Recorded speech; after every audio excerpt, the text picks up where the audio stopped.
Chapter 35-35. Bam! A loud thud resounded, accompanied by Qiao Yulu's screams. Qiao Yulu landed heavily on the ground. There was even a shallow pit on the ground. Qiao Yulu coughed violently and spat out mouthfuls of blood.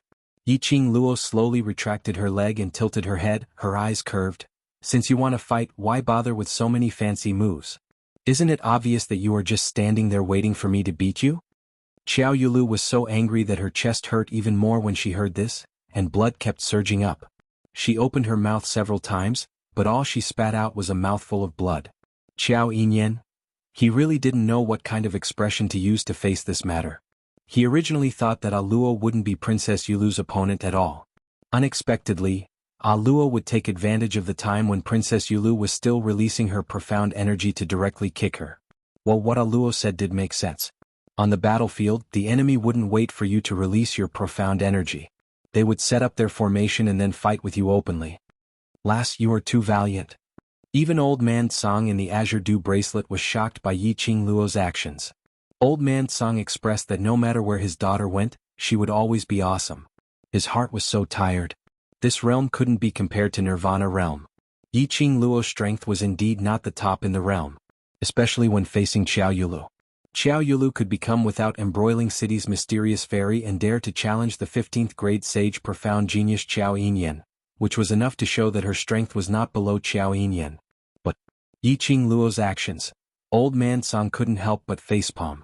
If there were any accidents, that Dizun brat would definitely tear his old bones apart with his bare hands. I'm not stupid, of course I have to take advantage of her arrogance and reveal a flaw to directly deal a heavy blow. If I don't break her chi when she really starts to fight, I will be dead meat. Yiqing Luo curled her lips. She naturally knew the gap between her and Qiao Yulu's strength. It was also because of Qiao Yulu's confidence. She had to show how powerful her strength was, creating all kinds of hurricanes, pressure, profound waves, etc. to set off. Only then would she have the chance to destroy Qiao Yulu's pretentious act with a kick. It wasn't that she was tough, but rather that she was sinister. He could only blame Qiao Yulu for being silly. Bitch. How dare you attack Princess Yulu? Do you know what Princess Yulu represents? You. The city lord will definitely not let you off. Yu Jiwen rushed to Qiao Yulu's side and supported her. Yiqing Luo curled her lips lazily. Remember this well, my name is Di Luo, and I'm now a partner of the conglomerate exchange. If you still have such a cheap mouth, I don't mind teaching you some manners. Yu Jiwen's eyes were filled with rage as she stared at Yiqing Luo, but she didn't dare to say the word, slut. In the morning, she had already suffered a huge loss in Yiqing Luo's hands. She still remembered that feeling. She was relying on Qiao Yulu. And now Qiao Yulu had fallen. What should she do? Yu Jiwen was angry, but towards Yiqing Luo, she had an instinctive fear. While she was cowering, she suddenly caught a glimpse of a figure in the crowd. Chapter 35-36. What nonsense are you talking about? Pei Xing's face turned pale. Third Miss Yu, what are you thinking? How dare you slander Luo? Am I not speaking the truth? I think you've colluded with people from other cities to betray without embroiling city. Yu Jiwen roared coldly. All these years, Pei Xing had been silently enduring all the abuse, suspicion and accusations. Faced with Yu Jiwen's accusation, he didn't know how to deal with it. His face was red, full of humiliation and anger. You're slandering me? Enough. What's with the noise? A calm and majestic voice came from the crowd. Immediately, Castellan Lu, dressed in a luxurious robe, strode over. Castellan Lu's face was livid, and his eyebrows were full of anger. What's going on? Why are they fighting again? Yu Jiwen cried out as soon as she saw Castellan Lu. Castellan Lu, look at Sister Yulu. She wants to kill her. Castellan Lu's gaze fell on Qiao Yulu, who was lying in Yu Jiwen's arms and vomiting blood. His expression changed drastically. What happened to Princess Yulu? Who dared to hurt her like this? Quick! Someone bring Princess Yulu to Without Wang Medical Hall. He directly ignored the her Yu Jiwen mentioned. A large group of people behind him squeezed forward to carry Qiao Yulu. At the forefront was a man in his 20s, dressed in luxurious robes. He stared at Qiao Yulu with naked lust. The man was about to carry Qiao Yulu from Yu Jiwen's arms. But he was stopped by a pair of hands. Thank you for your concern, young master. The princess is only used to being served by this servant. This servant can support the princess. Kai Dai was one step ahead of him and directly held Qiao Yulu in her arms. The man's expression immediately changed and he was just about to speak. He was about to speak when Castellan Lu interrupted him. Kai Dai, I'll have to trouble you. Then he looked at the man. Tianche, why don't you lead the way for Kai Dai? The man called Tianche looked a little pale. After exchanging glances with City Lord Lu, he gritted his teeth and strode out of the crowd. City Lord Lu ignored him and looked around angrily. Princess Yu Lu is the Empyrean Lady of Without Embroiling City. She represents Without Embroiling City. Who was it that injured Princess Yu Lu so badly? Are they looking down on Without Embroiling City? His eyes were like torches as he pointed around. Speak. Who is it? The citizens who were still conscious lowered their heads, not daring to speak. All of them shrank their necks and lowered their presence. He was afraid that he would be singled out by City Lord Lu for questioning. Finally, City Lord Lu looked at Xiao Yinyan. His voice softened a little but his face was still filled with rage. Young Master Qiao, do you know who it is? How dare he attack Princess Yu Lu in Without Embroiling City? This person is definitely targeting Without Embroiling City. Xiao Yinyan's face darkened. His black eyes were as deep as ink as he stared at City Lord Lu. Yiqing Luo, who had been watching the show for a long time, felt that City Lord Lu's acting was not bad. Especially the part where he lied through his teeth and scolded indirectly. His acting couldn't be any more realistic. He was totally acting as himself. City Lord Lu probably knew about the situation here long ago. Now he was pretending to be completely unaware. Chapter 35-37. Was he trying to make use of the citizens' public opinion to target her? If it was any other time this method might really work. But unfortunately, Xiao Yulu had already dug her own grave earlier. It was only the first day since she returned to Without Embroiling City.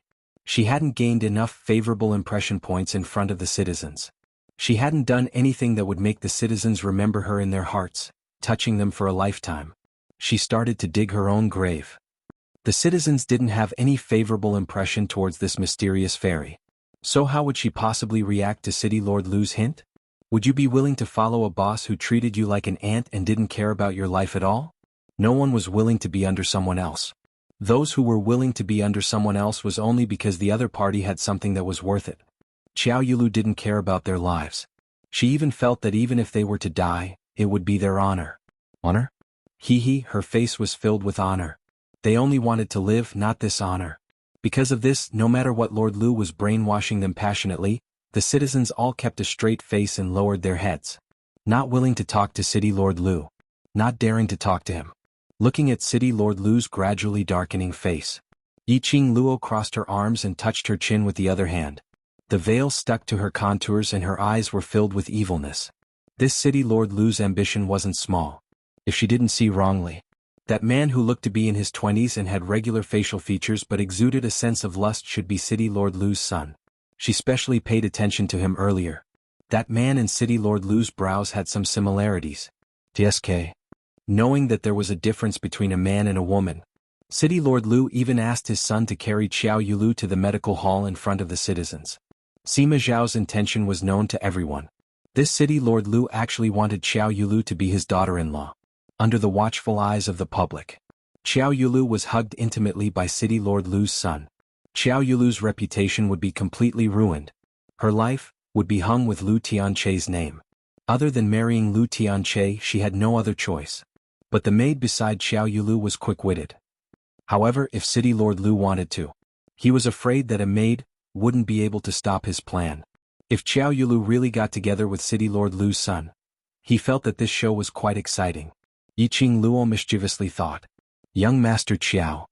City Lord Lu, who had not received a response for a long time, had a livid expression on his face. He abruptly shouted. Yiqing Luo regained her senses from the shock. Xiao Yinyan knitted his brows tightly. He had naturally guessed City Lord Lu's motive. He was about to speak. The girl's clear and melodious voice came from behind him. City Lord Lu, you've come at the right time. I just happened to have something to discuss with you. Yiqing Luo slowly walked to the front of City Lord Lu as her long and narrow eyes curved slightly, smiling faintly at City Lord Lu. Seeing Yiqing Luo at such a close distance, City Lord Lu's pupils obviously contracted several times. Apparently he was astonished by Yiqing Luo's breathtaking beauty and her extraordinary temperament. However, he quickly adjusted his expression and said, Miss D, what can I do for you? Yi Qing Luo raised her brows. Tsk, he had been exposed again. If City Lord Lu didn't know what had happened here, then it was impossible for him to know that her surname was D. Chapter 35-38. City Lord Lu's lips curled into a smile. The bet between Miss D and Princess Yulu was just a verbal explanation and there weren't any clear rules. He paused as his smile became even more refined.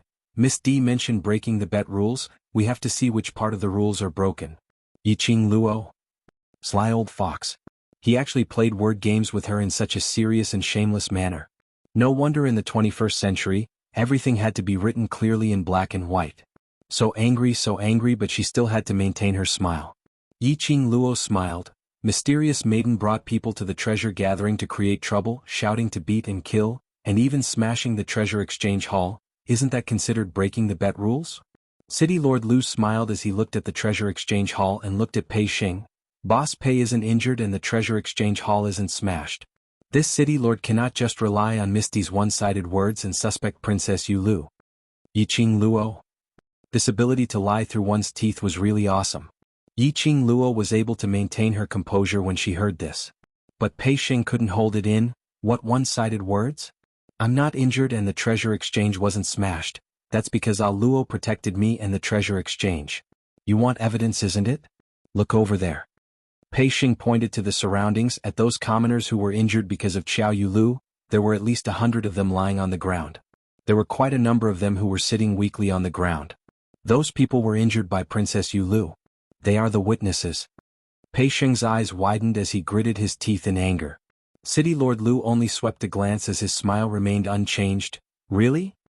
He smiled as he looked at the commoners as he casually raised his hand. A guard casually grabbed a commoner and brought him over. The injuries on your body, who injured you? Is it Princess Yulu? City Lord Lu smiled as he looked at the commoners as he asked. The commoners' pupils dilated as their faces turned pale. Their eyes subconsciously looked towards Yi Qing Luo's direction. Just one look, before they could express the emotions in their eyes. Their bodies suddenly felt a sharp pain. The commoners cried out in pain as they looked at City Lord Lu in terror. No. Not Princess Yulu. Then who is it? Lord Lu looked at Yi Qing Luo meaningfully. The citizens' faces turned even paler. However, even under the intense pain, the citizens still said in a hoarse voice, "This commoner hurt himself." Governor Lu's face sank slightly. Just as he was about to speak, a fragrant scent entered his nose. The girl's figure had unknowingly approached him. Yi Qing Luo's slender hand was placed on that citizen's body. His fingers moved slightly. The citizens had already broken free from the suppression of the guards. Yi Qing Luo supported the citizens as she calmly raised her eyes. Does City Lord Lu think I'm an idiot, or do you think I'm easy to bully just because I'm alone? You threatened the citizens in front of me and even wanted to smear my name. I don't know if the Empyrean Fairy will be grateful to you for scheming on her behalf. Her tone was full of sarcasm. Her long and narrow eyes were slightly raised. Amidst the coquettishness, there was a frightening cold glint. That gaze sent chills down Lord Lu's spine. He frowned and subconsciously took a step back. The expression on his face froze awkwardly. Chapter 35-39. City Lord Lu better be clear that the reason why I agreed to this so-called bet is because of the Qiao family. She asked Pei Xing to help the injured citizens down as she walked straight towards City Lord Lu, getting close to him, bringing along an oppressive pressure. City Lord Lu took another step back. A sliver of fear flashed past his steely green face. This young lady? Her aura was so strong to such an extent. Seeing the young lady getting closer, his entire body emitted a chilly intent. Just as she was one step away from City Lord Lu, Yi Qing Luo stopped in her tracks as she raised her head slightly. A pair of crafty eyes as deep as a lake was locked onto City Lord Lu. City Lord Lu, you know that I am a guest of the Hell Palace. To be able to get to know the Hell Palace means that I am not a normal person. Her lips curled slightly as her voice was chilly. If you force me into a corner, I don't mind bringing the Hell Palace to play around in without embroiling City. Anyway, this so-called bet is just a verbal explanation and there are no actual rules, so I can totally ignore it. Her voice paused slightly. Her long and narrow eyes curved into an arc, looking even more devilish. You know, when the Hell Palace's people go crazy, there's no way to stop them. You can try and see if the Ling Long Palace will lend a helping hand. City Lord Lu's face flushed red as he recalled the Hell Palace's senior who listened to Yiqing Luo's every word. All his anger was suppressed deep in his heart. This young lady was really vengeful. Using what he said, she returned it back to him.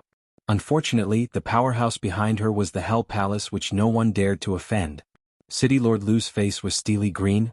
What do you want? I give Mysterious Maiden 2 choices.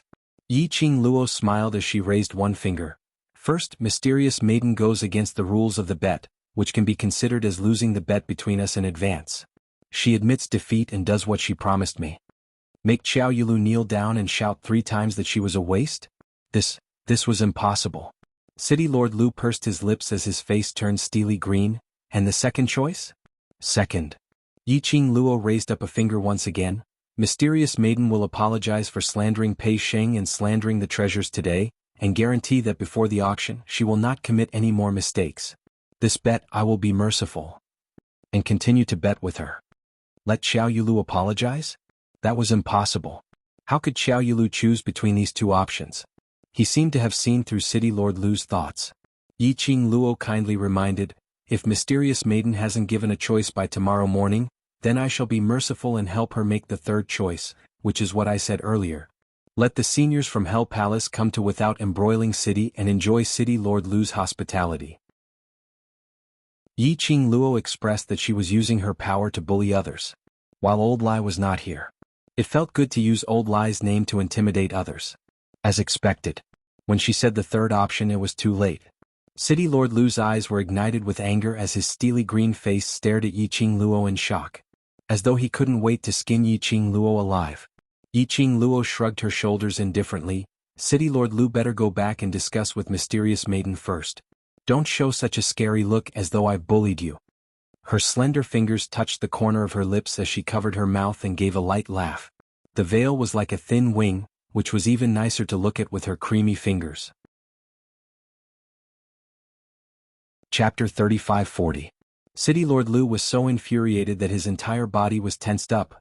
His fists were clenched so tightly that his veins were popping out. His chest was heaving up and down violently. I will pass on your words to Princess Yulu without missing a single word. Remember, it's tomorrow morning. Yiqing Luo beamed as she repeated with a heavy tone. City Lord Lu turned around and was about to leave. Yiqing Luo continued to smile. City Lord Lu, wait a minute. What else do you want? City Lord Lu paused in his footsteps as he gritted his teeth and squeezed out a sentence. He was obviously infuriated. He didn't even turn his head back. Yiqing Luo didn't care about City Lord Lu's emotions as she pointed to the side where the citizens were lying on the ground. As Without Embroiling City Lord, shouldn't you be responsible for the citizens' injuries? City Lord Lu turned around abruptly as he stared angrily at Yiqing Luo. Since I'm sitting in this position, then I should be responsible for it. Yiqing Luo met his vengeful gaze indifferently. All your glory now comes from your citizens. If anything happens to them, you as the City Lord will not be able to escape the blame. City Lord Lu clenched his teeth as his lips moved. In the end, he didn't say a single word. City Lord Lu. Xiao Yinyan walked out from behind Yiqing Luo. I feel that what Luo said is right. Since you're the City Lord of Without Embroiling City, then you should be responsible for the citizens' safety. His brows sunk as he gave off a threatening cold intent. City Lord Lu, the citizens' injuries are related to me, so I hope City Lord can take good care of them. My Qiao family will also send someone to take care of them. But I have something to say first. He paused slightly as his brows grew fiercer. If anything happens to these citizens, my Qiao family will blame it on City Lord. I hope City Lord will take good care of them. Young Master Qiao, are you threatening me? City Lord Lu's face sunk as his eyes turned cold. He was being berated and threatened by 2 juniors while pointing at his nose. City Lord Lu felt as if his face had been pressed against the wall and slapped by these 2 juniors. Xiao Yinyan's expression remained unchanged. I don't dare to, I'm just reminding you. Good. Very good. It's great that the Qiao family has a kind-hearted young master like you. City Lord Lu pointed at Xiao Yinyan and sneered. After that, he flicked his sleeve forcefully, turned around and charged out of the crowd. The surrounding citizens looked at Lord Lu's back as he left. He looked at Yiqing Luo and Xiao Yinyan fearfully. Don't worry, the City Lord will immediately arrange for people to take care of you, Xiao Yinyan comforted. What the citizens had experienced today had completely overturned the worldview that they had lived with for so many years. The Empyrean fairy of Without Embroiling City didn't care about their lives at all. The city lord of Without Embroiling City didn't care about them at all. On the contrary, that girl called Di Luo and young Master Qiao would bear the pressure of offending the Castellan and falling out with him for the sake of their safety. Upon hearing Qiao Yinyan's words of consolation, the citizens' resentment towards City Lord Lu and Qiao Yulu deepened. Yiqing Luo asked Pei Xing to help Qiao Yinyan to take care of those commoners before the doctors arrived. This was also a way to build a good impression. Moreover, Pei Xing's character was more sincere. Although the citizens' attitude towards Pei Xing was usually full of sarcasm and ridicule, totally not showing any good expressions. Chapter 35-41. As long as their hearts were made of flesh, their attitude towards Pei Xing would soften. Until the people arranged by the city lord came over to carry the citizens to the clinic. Yiqing Luo then walked back to the treasure house. Qiao Yinyan followed him in. I thought you wouldn't let Princess Yulu off so easily. Everyone could see that. Qiao Yulu was deliberately targeting her. Furthermore, Yiqing Luo could make use of this opportunity to cancel the bet between her and Qiao Yulu. After all, this bet was too unfair to Yiqing Luo. Yiqing Luo glanced sideways and smiled at Qiao Yinyan. Do you think that I will deal with your sister and City Lord Lu? Qiao Yinyan was silent for a moment before he said, from the moment she became Princess Yulu, she was no longer the second miss of the Qiao family. You and family head Qiao don't seem to approve of her becoming Without Embroiling City's Empyrean fairy? Yiqing Luo's brows rose as she was a little puzzled. Isn't Mysterious Maiden's position above the city lord to gain glory for your Qiao family, isn't that so? The expression on Qiao Yinyan's handsome face changed subtly. His thin lips pursed slightly, and there was another period of silence as if he was hesitating. After a long time he slowly said, the Empyrean fairy looks beautiful on the surface, but in reality, she's devoid of humanity. Yiqing Luo was stunned. Why do you say that? Qiao Yinyan's lips moved. But in the end he didn't say anything. He just shook his head. I'm a little hungry. Let's go to a restaurant to fill our stomachs. She knew that Qiao Yinyan was intentionally avoiding the topic. Yiqing Luo didn't continue to ask. After all, this was a family matter of the Qiao family. She smiled. I've already prepared some simple dishes in the back hall. Let's go in and eat first. You? Did it yourself? Qiao Yinyan's black pupils suddenly congealed as he looked deeply at Yiqing Luo. Yiqing Luo nodded. It's been hard on you and Ah Sheng today. A simple meal is to repay your help. Qiao Yinyan's eyes flickered with light. The smile at the corner of his mouth did not disappear for a long time. The two of them entered the treasure-gathering hall one after the other. Yiqing Luo had just served the dishes on the table.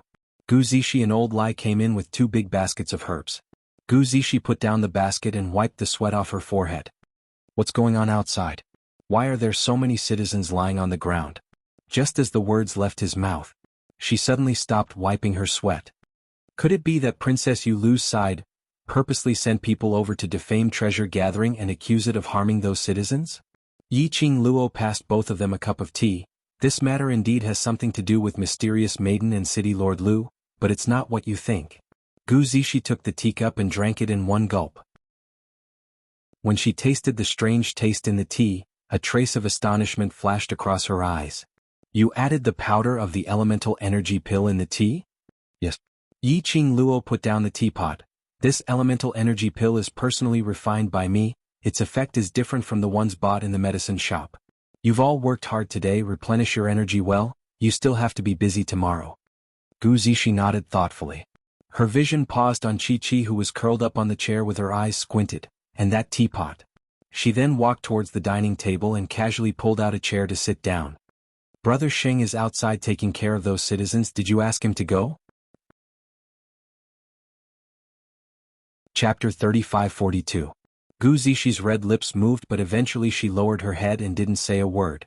Yiqing Luo asked Old Lai to sit over and the 4 of them started to eat. Gu Zishi was apparently distracted as she ate a few mouthfuls and looked towards the door. About the time it took to burn a stick of incense. Pei Xing walked in while wiping his sweat. On seeing Gu Zishi, his exhausted face revealed a joyous smile. Zishi, you're back. Are you hurt anywhere? He hurried forward and worriedly held Gu Zishi's hand as he sized her up. Gu Zishi's tensed expression finally relaxed as her brows revealed a smile. She took out a handkerchief from her bosom and wiped the sweat on Pei Xing's forehead. I'm fine, are you tired? Not tired. Pei Sheng's eyes were sparkling, and although his face was tired, but one could tell that he was very happy. Gu Zixie's smile deepened as she wiped his forehead bit by bit, whereas her other hand was still held tightly by Pei Sheng. This scene fell into the eyes of the few people at the dining table, causing a meaningful smile to surface on their faces. Yiqing Luo propped her chin as her long and narrow eyes were filled with laziness. From the atmosphere between the two of them, they indeed didn't look like ordinary siblings. Moreover, looking at that handshake and the action of wiping sweat, it was extremely familiar. Apparently they had done this frequently in the past. By the time the sweat on Pei Sheng's forehead had been wiped clean, Pei Sheng turned his head and looked at Yiqing Luo. "Ah Luo, the citizens outside have already been carried to the medical hall. What else do I need to do next?" "Eat something first." Yiqing Luo pointed at the dishes on the table. "After you fill your stomach, ask Zixi to boil some medicine to regulate your internal injuries. You personally bring it to the medical hall and send it over to the citizens." Gu Zixie's brows creased. "We've already taken care of them and sent them to the medical hall. That's considered as being extremely benevolent. Why do we still need to waste the medicinal herbs to boil medicine for them?" She pursed her lips as her expression was displeased. Ever since Zhu Bao met with a mishap 5 years ago, none of these so-called neighbors extended a helping hand and no one said a single word for Zhu Bao. Especially these few years they had been ridiculing Zhu Bao and ridiculing us. Why do we have to think for them at this time? Zixi. Pei Sheng glanced at Gu Zixi, and a trace of guilt flashed across her eyes. "I'm sorry, why are you apologizing to me? They are the ones in the wrong, not you." Gu Zixi raised her hand and knocked Pei Sheng's head. Yiqing Luo didn't open her mouth as she quietly listened to Gu Zixie's complaints. When Gu Zixie's line of sight fell on her, she then said lightly, "Then Ah Sheng, do you want to send them medicine?" Gu Zixie's expression changed. "Brother Sheng is too kind. Aren't you asking him to deliver the medicine?" "Do you know why I asked Ah Sheng to send the medicine himself?" Yiqing Luo looked at Gu Zixie's protective expression as she couldn't help but asked with a smile. Gu Zixi gripped Pei Sheng's wrist tightly. "No matter what the reason is, I don't want Brother Sheng to do something so strenuous and unrewarding. Those people don't know how to be grateful. If I don't do it, how would I know that it's a thankless task? How do you know that they really don't know how to be grateful?" Yiqing Luo propped up her chin as she smiled at her. Gu Zixi pursed her lips tightly and didn't say a word. The atmosphere turned heavy momentarily. Pei Sheng looked at Yiqing Luo, who was all smiles, and took a look at Gu Zixi, whose face was filled with unhappiness. He opened his mouth, wanting to say something to break the deadlock. Chapter 35-43. Actually, I also agree with Ah Luo's opinion. Qiao Yinyan saw that both parties were in a deadlock and coughed lightly, trying to smooth things over. The few of them looked towards Qiao Yinyan. Qiao Yinyan explained, "The reason why treasure gathering became like this in the past 5 years is all because of its reputation. The reputation of treasure gathering is deeply rooted, and to change everyone's impression, we can only do it step by step. As the current boss of treasure gathering, everything that Brother Pei has done is on behalf of the treasure gathering." He paused and continued, "Do you know why the citizens were injured at the entrance of treasure gathering?" Gu Zixi pursed her lips and shook her head. Qiao Yinyan explained what had happened in a concise manner. "Princess Yu Lu wants to kill Brother Sheng?" Gu Zixie's expression suddenly turned gloomy as a sinister murderous intent surfaced between her brows. But that murderous intent disappeared in a flash, so fast that it was impossible to capture it. Yiqing Luo's eyelashes fluttered slightly as her vision fell on Gu Zixie's face and shifted away. Qiao Yinyan continued, "What Princess Yu Lu and City Lord Lu did today was to dig their own graves, wiping away the citizens' reverence and respect towards them bit by bit. Moreover, City Lord Lu and Princess Yu Lu had suffered a loss in Ah Luo's hands, so they must be filled with anger right now. They didn't care about the lives of the citizens. Naturally they wouldn't think of putting on a superficial act to care about those citizens. But at this time, Brother Pei took care of them regardless of the past enmity and even sent them medicine to regulate their internal injuries. The citizens had a comparison in their hearts and their gratitude towards Brother Pei grew even more. Coupled with their misunderstanding towards the treasure-gathering sect and their ridicule towards all of you, it will cause them to feel a trace of guilt towards Brother Pei and the treasure-gathering sect." Gu Zixie's expression gradually eased up. She looked at Yiqing Luo and looked at Qiao Yinyan. "What you said is true?" Qiao Yinyan smiled and took a look at Yiqing Luo. Gu Zixi knew what he meant as her face turned slightly hot as she looked at Yiqing Luo in embarrassment. "Ah Luo, what young Master Qiao said, is it true?" You still left something out. Yi Qing Luo smiled mysteriously. What? Xiao Yinyan raised his head abruptly, his silver hair falling from his face. Yi Qing Luo smiled. While you're at it, give Zishi some medicine. Everyone was startled. Gu Zishi thought of the prescription that Yi Qing Luo gave her and her pupils suddenly enlarged. You want to let treasure gathering to make a name for itself in terms of medicinal pills? This is just the beginning. Yi Qing Luo nodded and then shook her head. We must change the reputation of gathering treasures before we have the capital to start from other areas. Gu Zishi blushed, her eyes full of guilt and embarrassment. Luo, I'm sorry. It's all right, I know that you care too much about Sheng. Yi Qing Luo smiled as she shook her head.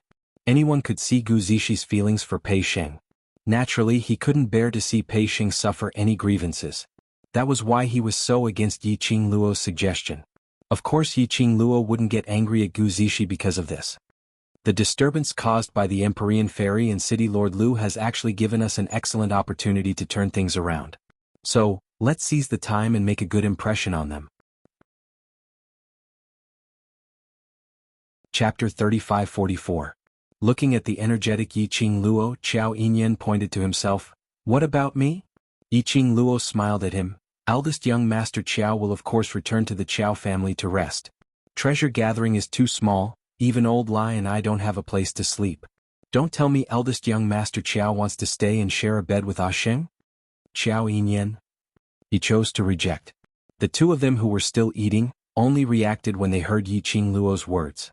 Treasure gathering was too small. Other than the main hall, there were only 2 bedrooms for resting and a very narrow courtyard. There was indeed no place for Yi Qing Luo and old Lai to stay. Pei Sheng immediately put down his bowl and chopsticks and stood up, wiping his hands in embarrassment. So, sorry, I didn't think so much. If it's like this, you stay in Zishi's room, I will pile up some grass in the courtyard and sleep. I sleep in Zishi's room, what about Zishi? Yi Qing Luo's lips curled into a teasing smile. Pei Sheng apparently didn't notice. Zishi will sleep in my room, she used to sleep here often, it's fine. Yi Qing Luo let out a long "oh" as her narrow eyes squinted. Following that, she looked at Gu Zishi with a smile which didn't look like a smile. Gu Zishi blushed at the sight of his piercing gaze. Gu Zishi buried her head and forcefully ate a few mouthfuls of rice before she raised her head and spoke in a low voice. It's all right, you can stay in my room, I will be gathering herbs at West Cliff Mountain these few days. This is too dangerous, I won't allow it. Pei Sheng immediately objected. It's already dangerous in the day, wouldn't it be even more dangerous at night? Brother Sheng, don't worry. Gu Zishi put down her chopsticks and shook her head at Pei Sheng. I promised you that I will not let myself fall into danger, so I will definitely do it. Zishi. Pei Sheng frowned as his face was solemn. Gu Zishi gave him a smile. If it wasn't to ensure my safety, I wouldn't tell you about this. Do you still remember that I saved a mercenary group leader previously? Pei Sheng nodded. You're talking about the leader of Bloody Mercenaries, a gold-ranked mercenary group ranked second on the mercenary group rankings? The Bloody Mercenary Group has a few missions to enter the West Cliff Mountain these few days. I took the opportunity to mention it to the leader, and he agreed to bring me along and protect me. Gu Zishi patted his hand. With the Bloody Mercenary Group protecting me, I'll be fine. Pei Sheng's expression changed slightly, but he still looked at Gu Zishi worriedly. He did not want to agree. Receiving Gu Zishi's gaze, Yi Qing Luo cleared her throat. Cough, I'm in favor of Zishi going to the West Cliff Mountain to pick herbs. Right? Even Luo agreed. Gu Zishi hugged Pei Sheng's arm and rested her head on his shoulder. Brother Sheng, I'm not just doing this for the treasure collection. First, we don't have extra crystal stones. It's more cost-effective to buy the herbs on the prescription list and go to the West Cliff Mountain to pick them. Secondly, under the protection of the Bloody Mercenary Group, I can go deeper into the West Cliff Mountain. I might be able to break through to the apothecary rank. Her head nuzzled against Pei Sheng's shoulder. Just promise me. The woman's soft body leaned against his side. The woman's soft voice rang in his ear. Pei Sheng's handsome face couldn't help but blush. He knew that between him and Gu Zishi, there was a difference between a man and a woman, and they shouldn't be so intimate. Chapter 35-45. In his eyes, the lady's pretty and exquisite face kept enlarging. Pei Sheng's heart seemed to have been pierced by something. His brain lost all consciousness in an instant. All right. A word came out of his mouth. Then, the woman wrapped her arms around his neck and said happily in his ear, "I know Brother Xing treats me the best. I'll definitely protect myself and ensure my safety. Then I'll return to Brother Sheng's side safely." Pei Xing then regained his senses in a daze. He just promised Gu Zishi? Why did he promise Gu Zishi such a dangerous thing? Seduction? These 4 words flashed across his mind. Pei Xing's entire face suddenly turned red. He suddenly pushed Gu Zishi, who was leaning in his arms, away and stood up.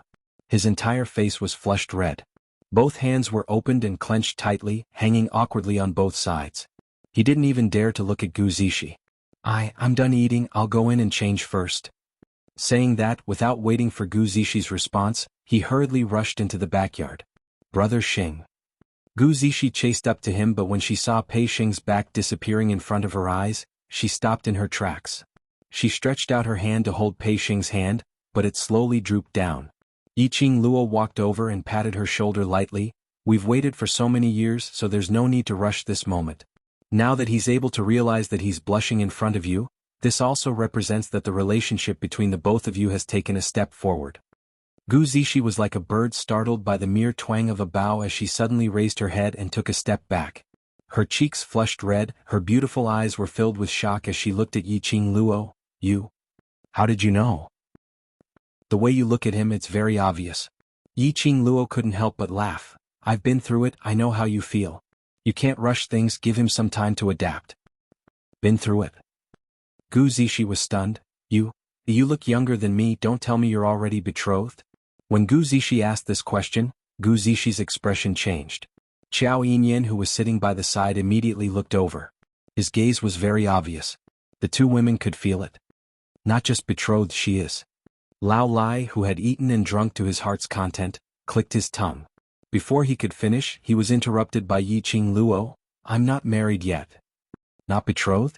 Lady D, if your words..." Lao Lai couldn't sit still anymore. Yiqing Luo was the Overlord's future wife. The future imperial madam. She denied that she was the Overlord's wife? Could it be, was she trying to seduce other men when the Overlord was not around? For example, young Master Qiao. Lao Lai widened his eyes and glared at Qiao Yinyan.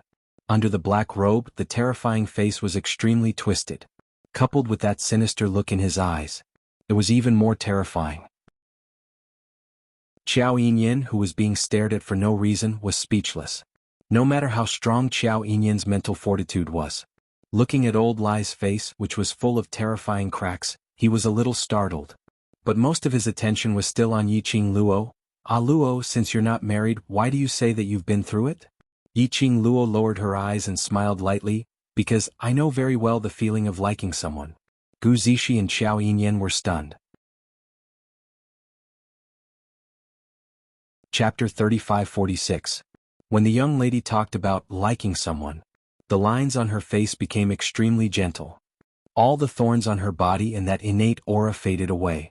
All the expressions had turned into tenderness. Her half-lidded eyes were filled with intoxicating tenderness. Everyone could see that.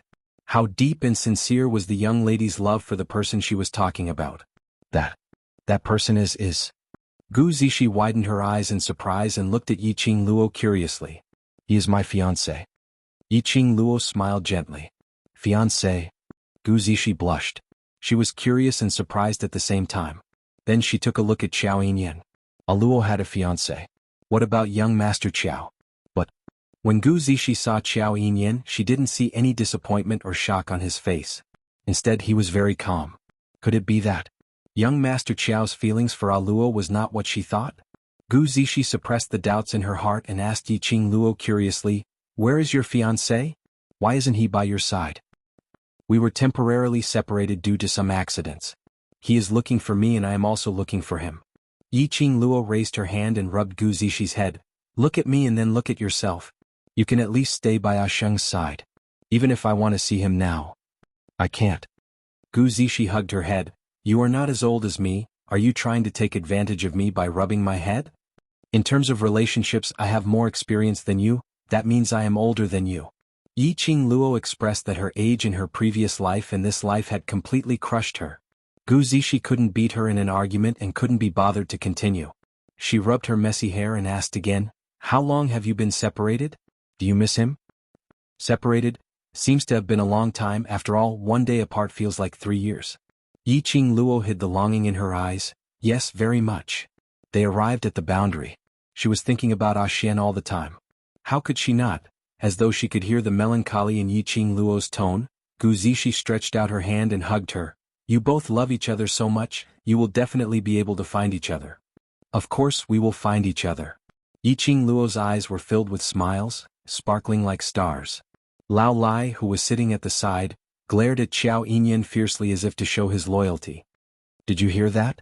Miss D really missed her fiancé. They love each other very much. I have seen with my own eyes how good their relationship is. That's a relationship that no one can interfere with. Old Lai's roar was very loud. Yi Qing Luo looked at Old Lai helplessly, not quite understanding where Old Lai's sudden hostility towards Xiao Yinyan came from. I can see that Luo and her fiancé are very close. Xiao Yinyan's expression didn't change at all, his lips curled into a faint smile. If Luo wants to find her fiancé, this auction is a very good opportunity. He smiled and said, the auction is held once a year in Without Embroiling City. All the major forces from the other 2 main cities will come to participate. At that time, the Treasures Gathering Exchange House will add your name to the auction list. As long as your fiancé comes to Without Embroiling City and sees your name, he will definitely come to find you. Chapter 35-47. Looking at the both of them trying to find a solution to their relationship problems. Yi Qing Luo's heart felt very warm. She was still very lucky. No matter where she was, she could meet friends who were considerate for her. Although she wasn't familiar with Pei Xing, Gu Zishi and Xiao Yinyan, both parties weren't clear about each other's background. Moreover, Yi Qing Luo had some suspicions towards them. But that didn't hinder their sincerity towards each other. Alright, it's getting late, I'll return to my room first to tidy up these medicinal herbs that you've picked. Yi Qing Luo hugged Gu Zishi. What about you? Are you going to West Cliff Mountain after decocting the medicine or tomorrow? Gu Zishi's smile froze slightly as her eyes looked towards the door of the backyard. Following that, she retracted her gaze and shook her head lightly. Let's go later, we don't have much time left. Yi Qing Luo nodded. Xiao Yinyan stood up. Then I'll go to the medical hall first. The few of them split up and did their own things. Yi Qing Luo simply tidied up the dining table and instructed Old Lai to wash the dishes. Old Lai was unwilling but he could only obey. Yi Qing Luo returned to the backyard and saw him squatting on the ground, staring at the big pot of medicine in a daze. And on the other side, the candlelight in Pei Xing's room was flickering, illuminating his slender figure. Yi Qing Luo only took a glance. She saw Pei Xing standing at the door of his room. He didn't walk out of the room. The candlelight elongated his figure. Yi Qing Luo was speechless. Who couldn't tell that he was avoiding Gu Zishi? That was too obvious. But Pei Xing had the intention to avoid Gu Zishi. This was actually a good sign. This also meant that in Pei Xing's heart, he no longer treated Gu Zishi as his own sister. If he had always treated her as his sister, no matter how Gu Zishi flirted with him, Pei Xing would only remain indifferent. Now that Pei Xing had a reaction, it meant that Pei Xing's feelings towards Gu Zishi were not entirely unrelated to that of siblings. Of course, feelings. No matter what outsiders said or saw, it was useless. The crux was still on themselves. Yi Qing Luo had no intention to interfere in their relationship. She didn't make a sound as she carried the 2 baskets and entered Gu Zishi's room. At this moment, Pei Xing, who was in the next room, was indeed as what Yi Qing Luo had expected, standing stiffly at the door. His handsome face was flushed red. His beautiful eyes were tightly shut, as if he was trying to throw something to the back of his mind. But, no matter how hard he tried to brainwash himself to calm down, the woman's delicate and pretty face was still magnified in his mind. Even the girls playfully raised the corners of their lips, raised their eyebrows and looked back. They were all played back with great clarity. Especially the woman's soft and delicate body, which brought about a faint medicinal fragrance that calmed him down. His heart was beating rapidly. Pei Xing raised his hand and pressed hard on his chest. Beauty misleads people. How could he use these words to describe his little sister? Zishi was his little sister. She was his little sister, whom he took care of as family. His little sister trusted him so much and treated him as her only family. He actually did this to her. There was a different feeling. He was not fit to be her brother. He was so shameless. He didn't even have the right to look at Zishi. This atmosphere lasted for a long time. It was until Gu Zishi finished brewing the medicine to treat her internal injury and left the treasure gathering, turning back every few steps. Chapter 35-48. Yiqing Luo was holding a large wooden ladle, stirring a large pot of medicinal concoction. Hearing footsteps, she glanced sideways. "You're finally willing to come out?" I'm just tired and wanted to rest for a while." Pei Xing's gaze was flustered as he tried to find an excuse. Yiqing Luo replied, "You can lie to me, but can you lie to your own heart?" Pei Xing, He lowered his head and his face was shrouded in a layer of shadow, unable to see his expression. Yiqing Luo didn't have the intention to talk about emotional chicken soup with him as she put down the wooden ladle and pointed to the side, a large wooden basin filled with a palm-sized stone bowl. Xiao Yinyan had just sent someone to send it over. Go to the medical hall to send the medicine over. Pei Xing let out a muffled hum, and walked stiffly to the basin. He bent down and carried the basin on his shoulder, then continued walking stiffly. After a few steps, just as he was about to walk out of the rear courtyard, his footsteps halted. "Little sister, she has already left? Since you're worried, why didn't you come out?" Yiqing Luo looked at him. "She had been waiting for you to tell her to be careful on the way back." Pei Xing lowered his head again, not saying a word. For a taciturn gourd like Pei Xing, even if you said a few hundred sentences, he might not be able to reply you with one sentence. Yiqing Luo couldn't be bothered to talk to him. Let him slowly experience and feel it. Only then would he know clearly what he wanted. Pei Xing carried the wooden basin while the servants sent by Xiao Yinyan carried a large pot of medicinal concoction as they set off towards the medical hall. Xiao Yinyan specially didn't prepare an ox cart to transport it. Instead, he made a few people carry it around. Although it was already very late at night. But due to the many dangerous things that happened today. Plus there were quite a number of citizens who were injured and lying in the medical hall. There were still quite a number of citizens who hadn't rested. The news of Pei Xing and Xiao family servants carrying a large pot of medicinal concoction to the medical hall to take care of the citizens instantly spread. It was bustling outside once again. Yiqing Luo, who was in the treasury, didn't put it to heart. She sat in Gu Zishi's room and started to categorize the medicinal herbs which Gu Zishi had plucked. After a simple treatment, she took out all the medicinal herbs that she used. Old Lai sat aside. The candlelight elongated his black-robed figure, making him look even more like an evil spirit that had crawled out of hell at night to claim someone's life. He knocked on the table. "It's not like I don't have crystals on me. I can just go to an inn and get 2 superior rooms. Why do I have to squeeze in a place like this?" Lao Lai felt wronged. He was a member of the underworld palace. Walking on the street, everyone who saw him would run away. Now, following beside Yiqing Luo. He didn't even have a place to sleep. He said that Pei Xing's body was weak, but he still let Pei Xing sleep in the room. As for him, he just needed to find a place, hang a string and sleep. Hang a string? He was an old man. Was it appropriate for him to sleep with a thread? Yiqing Luo didn't even raise her eyelids. Xiao Yulu and the Lu family's side are afraid of the underworld palace's power. With you here, they wouldn't dare to do anything to the treasure gathering secretly. If we go to the inn, the same thing that happened 5 years ago might happen to treasure gathering. History will repeat itself. But this time, Zhu Bao wouldn't have another 5 years to do so. Chapter 35-49. If people don't offend me, I won't offend them. Since Xiao Yulu insisted on finding trouble with me, then don't blame me for retaliating. Yiqing Luo's tone was indifferent. Why is it so troublesome? I'll just kill her for you. Isn't that enough? Lao Lai said indifferently. Yiqing Luo, killing someone at the slightest disagreement was truly the style of the underworld palace. She rolled her eyes at Old Lai. Even if the underworld palace is famous, it would still be very strenuous for them to go up against the palace of Linglong Palace. Old Lai curled his lips in disdain. That's just a place that specializes in finding a body with matching strength. It's nothing compared to the Hell Palace. Find a compatible body? Yiqing Luo repeated these few words in puzzlement. Why don't I understand? It's normal for someone from the lower realm like you to not know about such things. Old Lai looked at Yiqing Luo in disdain.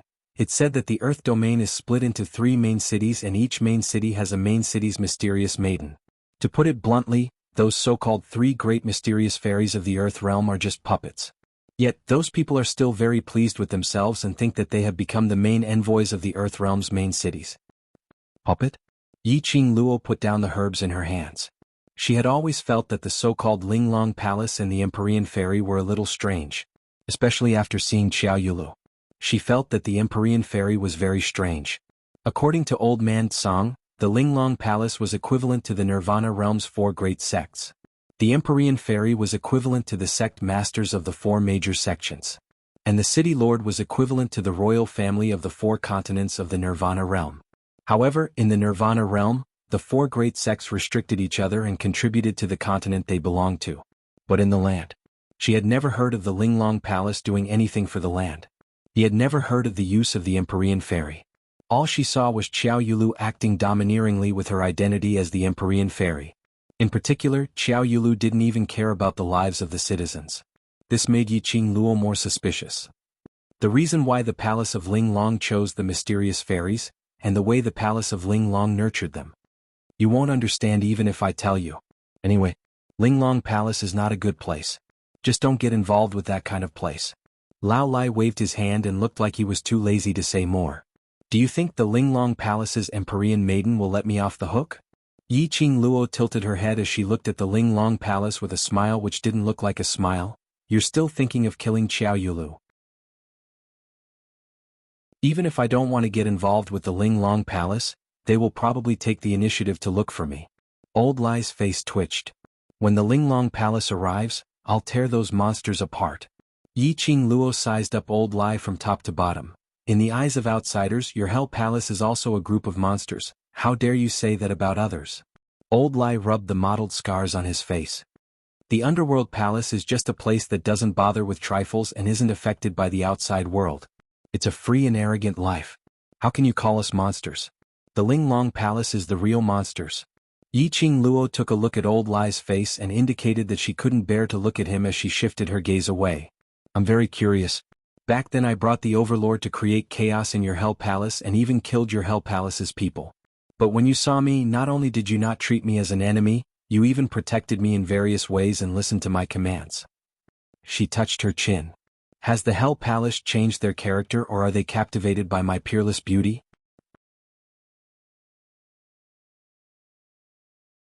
Chapter 3550. Then what's the reason? Yi Qing Luo was curious. Or could it be? Because you know about my relationship with Xian, so in order to get into his good books, you made use of me and Xian to build a relationship, that's why you treat me so well? Old Lai rolled his eyes. Does Hell Palace look like a place that would build a relationship with other powerhouses? I admit that the Overlord is indeed very strong and his status is respectable, but Hell Palace had always been an independent powerhouse, so we absolutely would not cater to anyone just to please someone. Look, this tone was filled with pride. And that complacent little gaze.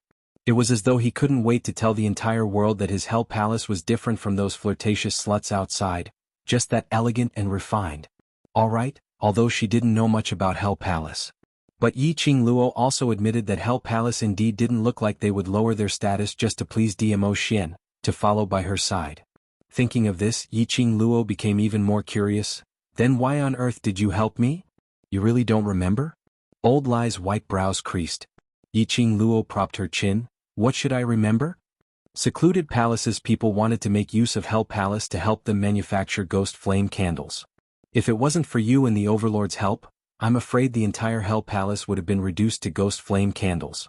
Old Lai explained patiently. Back then Hell Palace said that Hell Palace owed you a favor, so as long as you come to the Earth Realm, no matter what you need, Hell Palace will do their best to help you. Yi Qing Luo suddenly saw the light as her mouth opened wide. Seems like there's such a thing. In your eyes, how unbearable is Hell Palace, that you can even forget the favor I promised you. Mentioning this point, Old Lai almost broke down. How many people wanted to take advantage of Hell Palace, and the price might be to exchange their lives for it. He took the initiative to open his mouth, owing Yi Qing Luo a favor. In a blink of an eye, she had totally forgotten about Hell Palace. Baby Lai's heart was stuffed. Yi Qing Luo coughed lightly. You can't blame me for forgetting. Who asked Hell Palace's reputation to be so bad? Back then you said you owed me a favor, but I totally didn't expect Hell Palace to return this favor. After all, even if Hell Palace goes back on their words, that's normal. How is it normal? Old Lai slammed the table. Although the Hell Palace is a bit overbearing and barbaric, killing people at the slightest disagreement, or capturing people for experiments, doing all kinds of bad things, but the Hell Palace has always kept its promises. Yes, yes, yes, I know now, I know. Yi Qing Luo raised her hands in surrender. Stop hitting, the things here can't withstand your strength. However, when this palm strike landed, apart from the loud banging of the table was still stable and did not seem to shake at all. Lao Lai's slap on the table just now was not small. An ordinary table would more or less be affected by this palm. Yi Qing Luo seemed to have thought of something as she raised her hand and slowly touched the tea set on the table. Curling his fingers, he knocked on the table. As expected, this table looked rather old on the surface. But it was a table made of top-grade wood. Only aristocratic families or wealthy merchants could afford to use this kind of wood. Chapter 3551. No. Old Lai didn't understand Yi Qing Luo's sudden silence and change of topic. He answered Yi Qing Luo's question directly and couldn't help but complain. You asked me to follow that lass to the West Cliff Mountain, saying it was to protect her safety. Then you asked me to find an excuse to leave midway, but in fact I was secretly observing her. What was that for? Are you suspecting that there's something wrong with that lass? Not really suspecting. Yi Qing Luo shook her head, just curious about her identity. Identity? Old Lai frowned. How do you know she has another identity? What other identity does she have? Yi Qing Luo's body leaned slightly against the back of the chair as she immediately raised one hand. The fingers of his other hand pinched a corner of his sleeve. Sheng brought them back to the treasure-gathering hall when they were young, and they relied on concocting pills to make ends meet. Even the treasure-gathering hall has slowly turned into a small-scale trading hall like this. This shows that their days are tough and they are poor. This broken-down place is indeed very poor. Old Lai looked around with a look of disgust. But, under such a hard situation, the clothes she wears are very good material. Yi Qing Luo rubbed her sleeves. This kind of material, at least rich businessmen can afford to wear it. Not only her clothes, the material is excellent, there's also Sheng. Don't think that Sheng is dressed in gray looking very down and out, but his clothes are extremely soft, absolutely will not hurt his skin. Yi Qing Luo paused for a moment and immediately placed her hand on the table, and the decorations here, although it looks simple and unremarkable, but in actual fact, no matter if it's the table or the chairs, they are all made from top-quality wood. Old Lai couldn't understand these things at all. How can you be so sure that this is related to that lass? Perhaps it's Pei Xing that brat's doing. Sheng is not that smart. Yi Qing Luo denied directly without thinking. If it's him, the treasure-gathering exchange wouldn't become like this. To Pei Xing, the treasure-gathering exchange hall was everything to him. If he was really not as simple as he looked on the surface, he would have long reorganized the treasure-gathering exchange hall. And not to the extent that the signboard was taken down. Pei Xing, who was inexplicably accused of not being smart. Achoo. Was someone talking about him? Then tell me, why do you think it's that girl? Lao Lai was curious. He somehow felt that everything seemed to be under Yi Qing Luo's control. It seemed like Yi Qing Luo knew everything. And no wonder the Overlord had taken a liking to her. Only the Overlord would be able to tame such a woman. Yi Qing Luo tilted her head and pointed at Chi-Chi, who was curled up into a ball on the bed. The way she looked at Chi-Chi was very strange. If I didn't guess wrongly, she should have recognized Chi-Chi's identity. You can recognize it? Lao Lai looked at Chi-Chi. Chi-Chi's palm-sized body was snow-white, just like a newborn kitten. It was adorable and cute, and it was a world of difference from the white tiger sacred beast, one of the 4 legendary sacred beasts. So, I suspect her identity. Yi Qing Luo nodded, although I don't feel any malicious intent from her, but after all, I don't know her background and I don't know the purpose of her concealing her identity, so I feel a little uneasy. Chapter 3552. Half an hour? Yi Qing Luo looked at him seriously. Under your eyes, how could she disappear for half an hour? Old Lai's face turned red. That half an hour when she disappeared, the medicine basket was still there. A young lady needs some private time. How can an old man like me follow her? Because the medicine basket was there. Old Lai thought that Gu Zishi was looking for a secluded place to solve her squatting problem. Private time doesn't need half an hour.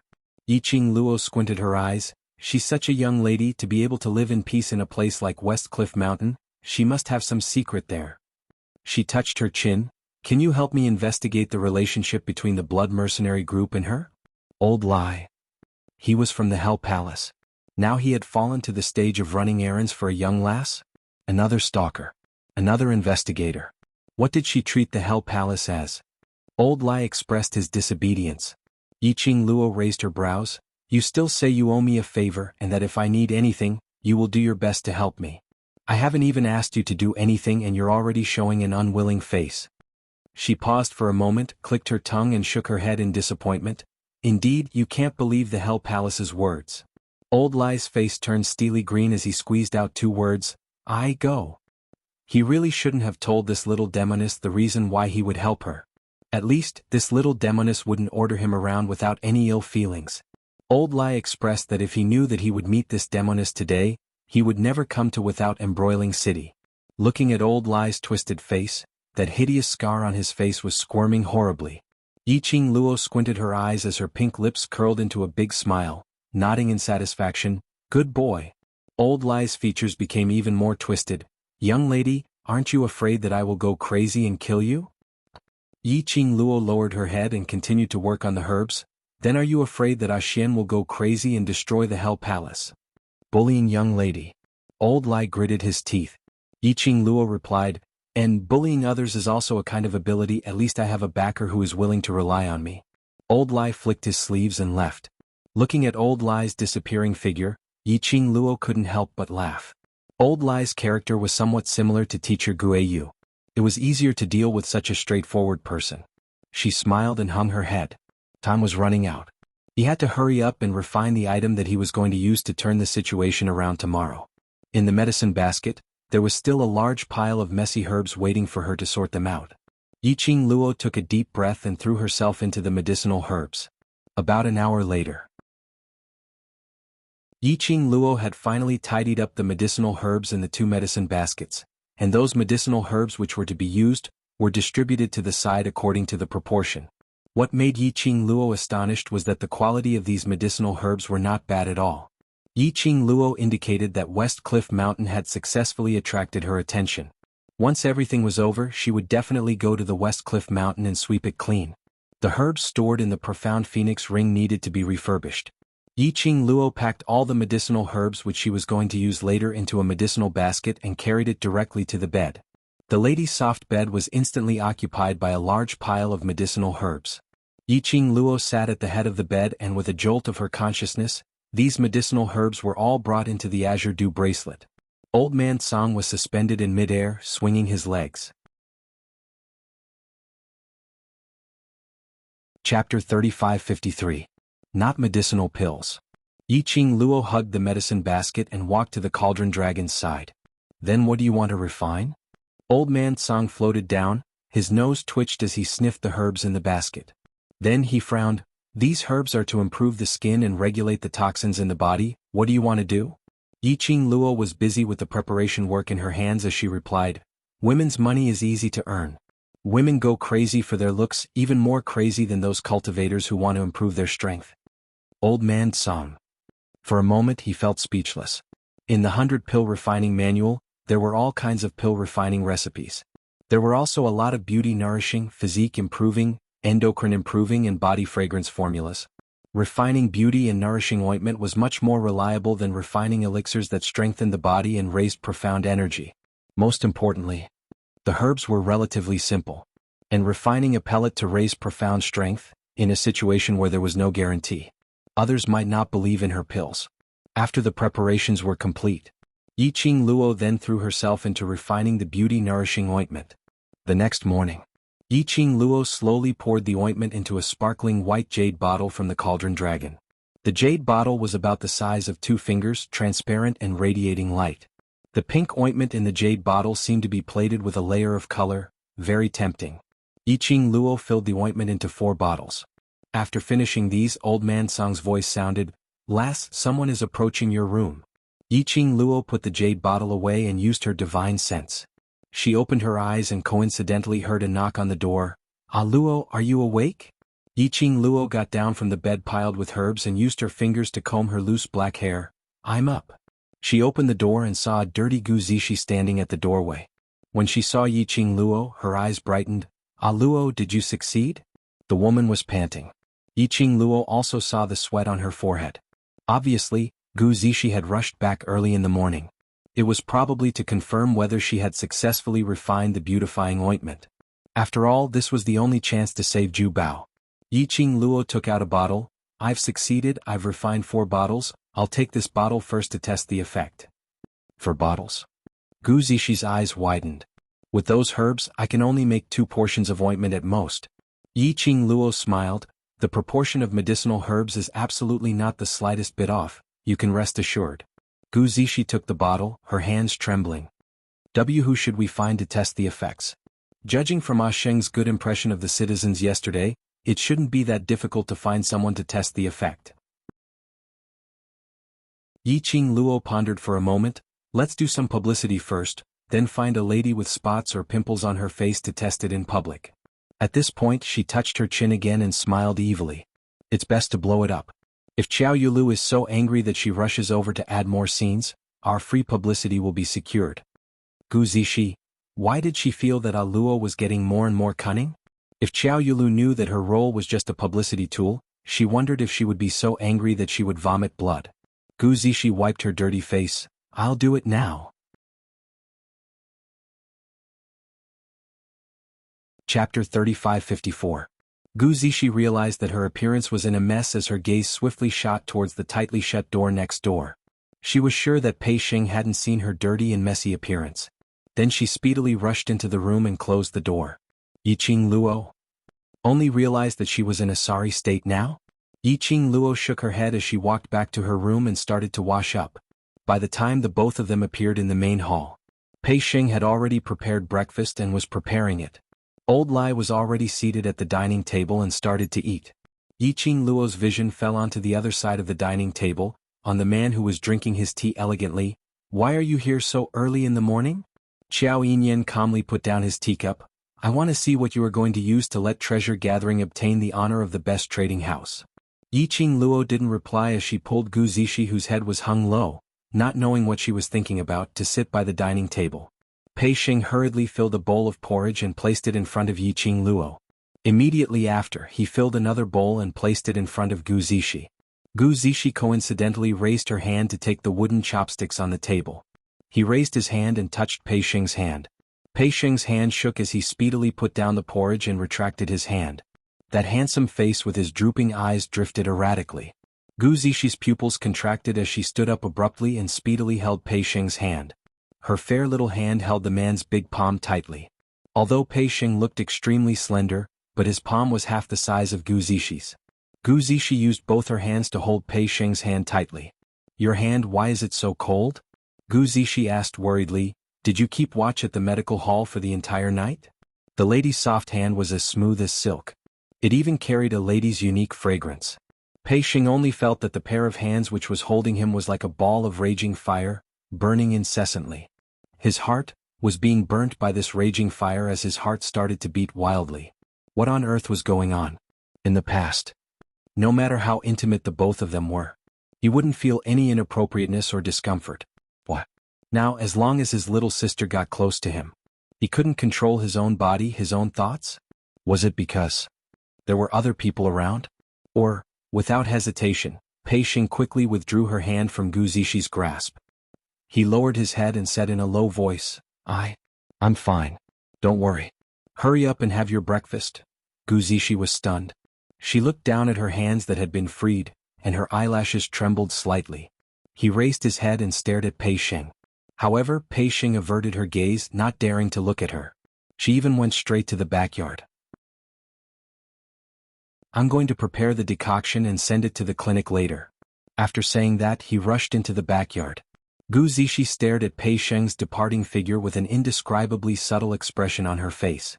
She stood in front of the dining table in a daze. Yiqing Luo was by her side. He could clearly feel Gu Zishi's trembling body.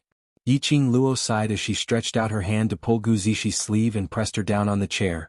Don't push me too hard, fill your stomach first, we still have work to do later. Gu Zishi didn't say a word as she lowered her head and mechanically picked up the chopsticks, eating the porridge in silence. Looking at the distracted Gu Zishi, Yiqing Luo heaved a long sigh as she patted her shoulder.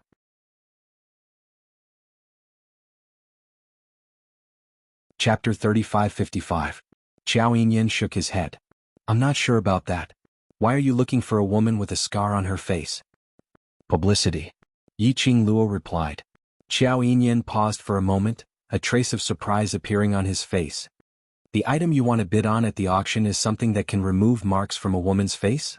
Yi Qingluo snapped her fingers. Smart. Qiao Yinyan frowned. Since you know how to refine pills, why don't you directly refine pills that can raise profound strength? Something that can remove the marks on a woman's face. No matter how effective it is, there won't be that many people who would want to bid for it. Yi Qingluo raised a finger and shook it. Young Master Qiao, don't underestimate women's craziness for their looks. As long as it's effective, the rich ladies and madams in without embroiling city will definitely beg for it. Qiao Yinyan had a look of disbelief on his face as he said, no matter where we are, we respect the strong. As long as we are strong enough, it doesn't matter what we look like. This is what you men think. Yi Qingluo smiled slyly. Want to make a bet? Qiao Yinyan raised an eyebrow. You set Princess Yulu up and now you want to set me up as well? Yi Qingluo giggled. Didn't you not believe it? How am I tricking you? I'm clearly giving you a chance to prove yourself. Qiao Yinyan looked at the smiling girl in front of him for a long time before he slowly smiled and said, Fine, I'll bet with you. Then it's settled. Yi Qingluo clapped her hands to seal the deal. How do you want to bet? What kind of prize? Qiao Yinyan, the bet is, whoever loses will become the other party's slave for a month. How about that? Yi Qingluo nodded. No problem. As the two of them sang together, the atmosphere at the dining table warmed up a little. Gu Zishi reluctantly drank half a bowl of porridge, then used the excuse of going to the West Cliff Mountain to collect herbs and left with the basket on her back. He had even forgotten about the promotion of the beautifying ointment. Soon after, Pei Xing and the servants of the Qiao clan carried a large pot of medicine to the medical hall. The way they left one after another made Yi Qingluo speechless. These two people. Wasn't everything fine before she moved into treasure gathering? Why were the two of them avoiding each other? Even if they couldn't pierce through the feelings of both parties. But in any case they were still siblings, okay? Love is torturous. By the time Yi Qingluo and Old Lai had finished their breakfast, Qiao Yinyan said, Do you need me to ask the Qiao family to help you find a woman with marks on her face? Yi Qingluo was just about to agree, but when the words reached the tip of her tongue, she shook her head. Forget it, it's better not to. Your second sister is still fixated on the treasure gathering, and if you make a move, she will find an excuse to create trouble again. She was injured quite badly yesterday, and father also said a few words to her. She probably won't bother you again before the auction, Qiao Yinyan explained.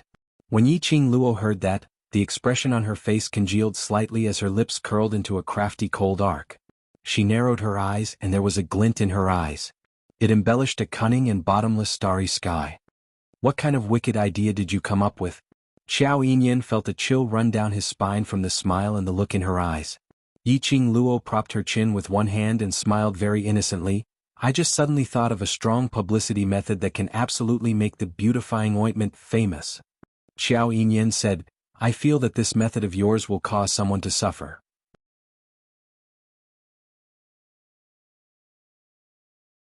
Chapter 3556.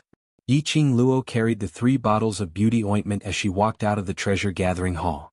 In case City Lord Lu and Xiao Yulu did anything secretly, Yi Qingluo directly let Old Lai stay in the treasure-gathering hall to take charge.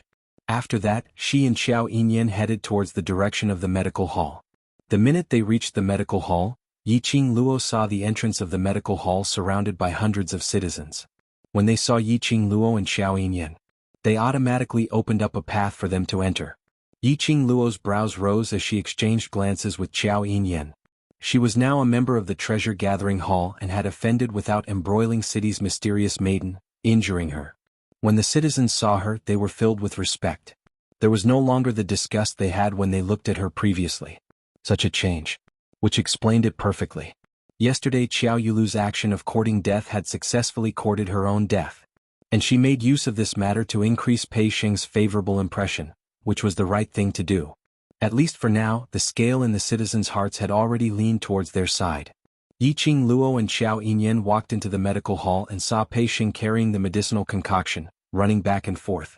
From time to time he would accompany the elderly citizens and whisper something to them. Indeed, Pei Sheng was the best choice to increase the favorable impression. Sincerity was the best way to exchange for the other party's sincerity. Hearing footsteps, Pei Sheng turned around and saw the two of them walking over as he immediately stood up. "Why are you guys here?" "To see you and the citizens." Yi Qing Luo swept a glance at the surroundings. These citizens were arranged in the hall at the backyard of the medical hall, with each person lying on a straw mat. If it wasn't for City Lord Lu's words, and Xiao family bearing the expenses for these people, the medical hall would absolutely not take in so many citizens. Yi Qing Luo estimated that there were about 80 over people left in the medical hall. And all of their faces weren't as pale as yesterday, looking rather spirited. Xiao Yulu and Xiao Yinyan had injured these citizens' internal organs when they had fought against Xiao Yulu. Generally speaking, if they weren't treated in time, their internal organs would dry up or they would bleed to death. Even if they were treated, they would need a lot of time to recuperate. Therefore, most profound practitioners would rather suffer external injuries like a severed arm or a broken knuckle than suffer any internal injuries. Fortunately, there was a medicinal concoction brewed by Gu Zishi specifically for internal injuries. It could quickly heal the damaged organs of the citizens. From the intense pain in their internal organs to the relief of their upper body, the citizens could clearly feel the changes. In addition, Pei Sheng had taken care of them through the night and refused to accept any payment from the citizens. The citizens' impression and attitude towards Pei Sheng had obviously changed. Moreover, when Pei Sheng faced everyone's thanks, he simply scratched his head, saying that this was all Yi Qing Luo's suggestion and it was his little sister who had concocted the medicinal herbs and personally brewed the medicinal concoction. As for him, he was just an errand boy who came to deliver medicine to everyone. This made the citizens even more fond of him. So when he saw Yi Qing Luo, his attitude became much gentler. Yi Qing Luo wanted this kind of effect. She smiled and lightly patted Pei Sheng's shoulder. "It's been hard on you. While taking care of everyone, don't forget to take care of your own body. If you have the chance, take a good rest. Your body isn't that good either."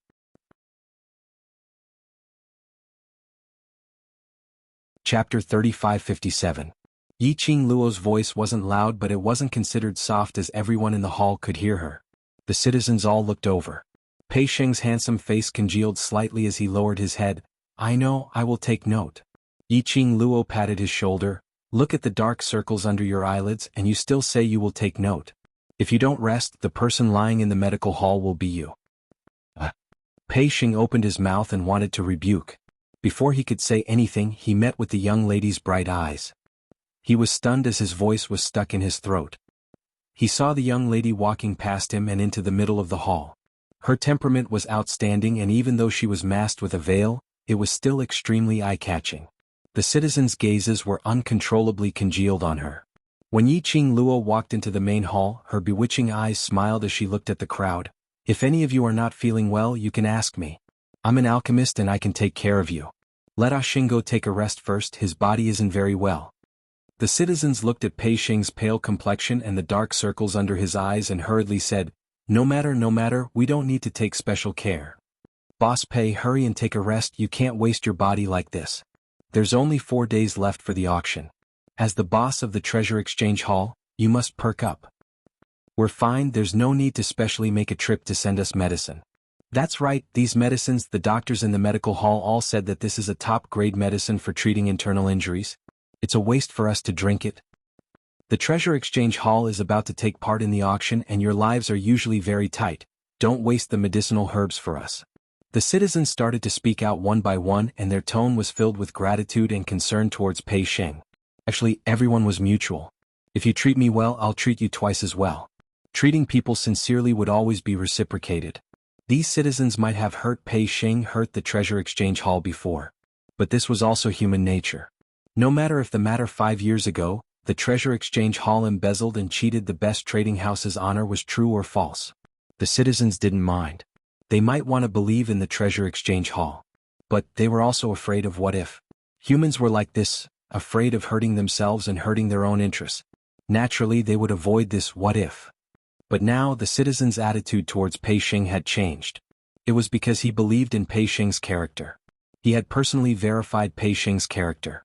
Listening to the citizens' words. Since 5 years ago, Pei Sheng, who had never enjoyed the attention of others, actually had red eyes in front of everyone. Yi Qing Luo shot him a look. Pei Xing didn't return to the treasure-gathering hall to rest. He took a straw mat from the main hall and went to the inner hall to rest. Pei Xing went to rest and the task of serving medicine to the citizens fell into Yi Qing Luo's hands. When Yi Qing Luo delivered the medicine into the hands of the citizens, they didn't dare to receive the medicine. For them, Yi Qing Luo was like a fairy. Let the fairy bring them medicine? They really didn't dare to take it. In addition, Qiao Yinyan also helped Yi Qing Luo to serve the medicine to everyone. The citizens were even more terrified. Should they laugh at the blessings of their ancestors, or should they be moved and cry? She was a celestial maiden from the underworld palace who dared to offend even the Empyrean fairy and the city lord. A genius youth, the Qiao family's young master Qiao. These two big shots were giving medicine and water to a group of cannon fodder. Chapter 35-58. Yi Qing Luo saw the fear and uneasiness in the citizens' eyes. She smiled even more gently. Her long and narrow eyes were curved, forming a demonic and charming arc. Mysterious fairy was targeting me, so she acted without any explanation and without embroiling city. In order to protect me, young Master Qiao stepped forward, which is why he hurt you innocent people. Yi Qing Luo said gently, so the reason why you are hurt is because of me. She passed a bowl of medicine into the hands of a citizen and went to fill another bowl. You don't have to feel any psychological burden, this is what we should do. No, Miss D, this matter is not your fault. Yes, we don't blame you. Don't say that. You are also innocent, this is all you lose. This person was about to complain but was interrupted by Yi Qing Luo. This is without embroiling city, no matter what mysterious fairy does, it is right. The citizen swallowed the words that were about to come out of his mouth. That's right. This was without embroiling city. Princess Yu Lu was without embroiling city's mysterious fairy. He was just an ordinary citizen. If he offended Princess Yu Lu, his ending would be terrible. Thank you Miss D for stopping in time. The citizen heaved a sigh of relief. Yi Qing Luo shook her head with a smile. City Lord Lu is funding to take care of you and nurse your health. What you need to do is to take good care of your health. Your life is more important than anything else. The citizens held the medicine bowls and looked at Yi Qing Luo gratefully. But it was also because of Yi Qing Luo's words that were so gentle. The citizens slowly accepted the medicine that Yi Qing Luo and Qiao Yinyan brought over with ease. After the medicine was all served, Yi Qing Luo checked the pulse of the citizens who were seriously ill. Then she personally wrote a new prescription for them. She took the prescription and went to get the medicine. Qiao Yinyan also followed. With Qiao Yinyan's face scanning machine around, Yi Qing Luo smoothly came to the pharmacy storeroom. The two of them waited at the door for the apprentice to get the medicine. Qiao Yinyan leaned against the door, his black eyes stared deeply at Yi Qing Luo, seemingly thinking about something. After being stared at for a long time, Yi Qing Luo raised her eyelids. Why? Are you attracted by my beauty? You are very smart and very good at scheming. He crossed his arms over his chest and tilted his head slightly. Silver hair hanging on his shoulders scattered down. It made his handsome face look even more elegant and noble. In the grand hall, you deliberately worried about Brother Pei's health, and then you mentioned the treasure gathering and the grand auction. You wanted to arouse the citizens' guilt towards Brother Pei, and also indirectly wash away the bad impression the citizens have of the treasure gathering.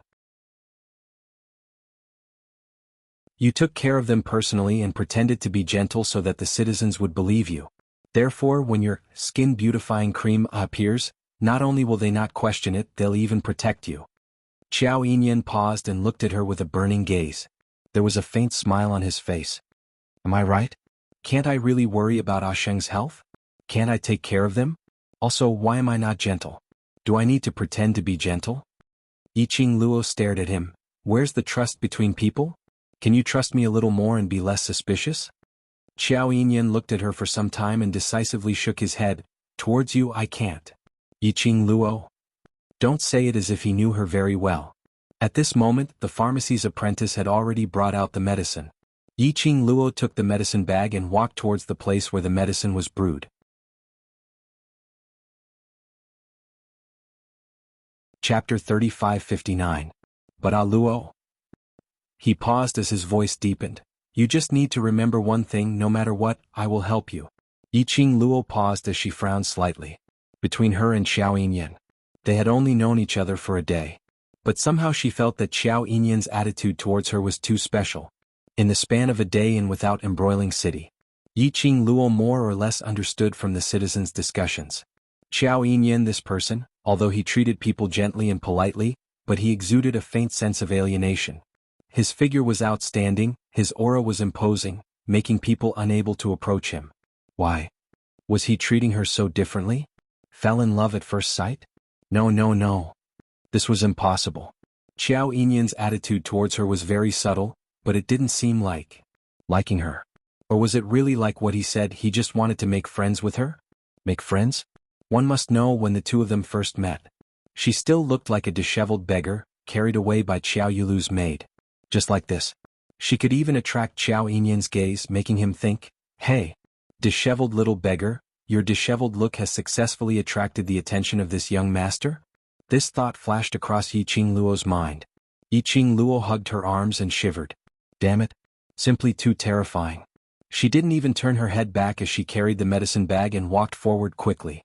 Just after passing through the main hall, suddenly she heard a few noises coming from outside the medical hall. Immediately she saw 3 figures rushing into the main hall. Following closely behind them were a few guards of the medical center, who were staring at the 3 figures with vigilance. These 3 people had just rushed in. This caused the citizens in the main hall to panic. There were a few citizens who were so shocked that they hurriedly crawled to the side. This action further deepened their internal injuries. Yiqing Luo's expression changed slightly as she concentrated on the 3 of them. The 3 of them were dressed in dark green robes, embroidered with a blood-like, dyed flower. The 3 of them had a serious expression, their brows were filled with murderous intent. Obviously their hands were stained with a lot of blood. Yiqing Luo narrowed her eyes. These people came to the clinic aggressively. It did not seem like they were here to see a doctor. Among the 3 of them, the one who was standing in the middle walked up quickly when he saw Yiqing Luo. Yiqing Luo didn't move.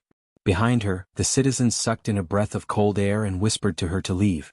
But in the blink of an eye, that person was already standing in front of Yiqing Luo. He raised his hand and grabbed towards Yiqing Luo's shoulder. He attacked with great strength and speed. Yiqing Luo's eyes narrowed slightly as she flipped her wrist. Her slender fingers accurately grasped the man's wrist. Kacha. The sound of bones breaking was extremely clear in the silent hall. The man's face paled, but he didn't make a sound. The 2 people behind him quickly stepped forward. You dare to attack? Seems like he was the one who made the first move. Yiqing Luo's slender brows creased slightly as she glanced coldly at that pale-faced man who was holding his hand. Who are you people? What do you want to do? The man gritted his teeth and endured the pain. I mean no harm. You say no harm and it means no harm? Making a move the minute we meet. I've also said that I don't have any ill intentions when I break your hand? Yiqing Luo sneered as her lips curled. The 2 people behind were flustered and exasperated as they were about to rush forward. Stop right there. The man whose hand was broken stopped them and looked at Yiqing Luo. Is young Lady D Luo young Lady D? Yiqing Luo raised her brows. Yes. Will young lady please make a trip with us? That man said.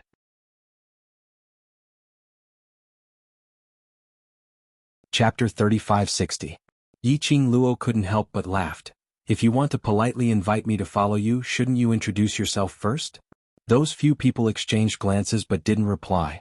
The voices of the surrounding citizens were filled with fear and astonishment. Aren't these mercenaries from the Blood Mercenary Group? That's right. They're from the Blood Mercenary Group. Their clothes have the Blood Mercenary Group's logo. Why would the Blood Mercenary Group's people come to look for Miss D?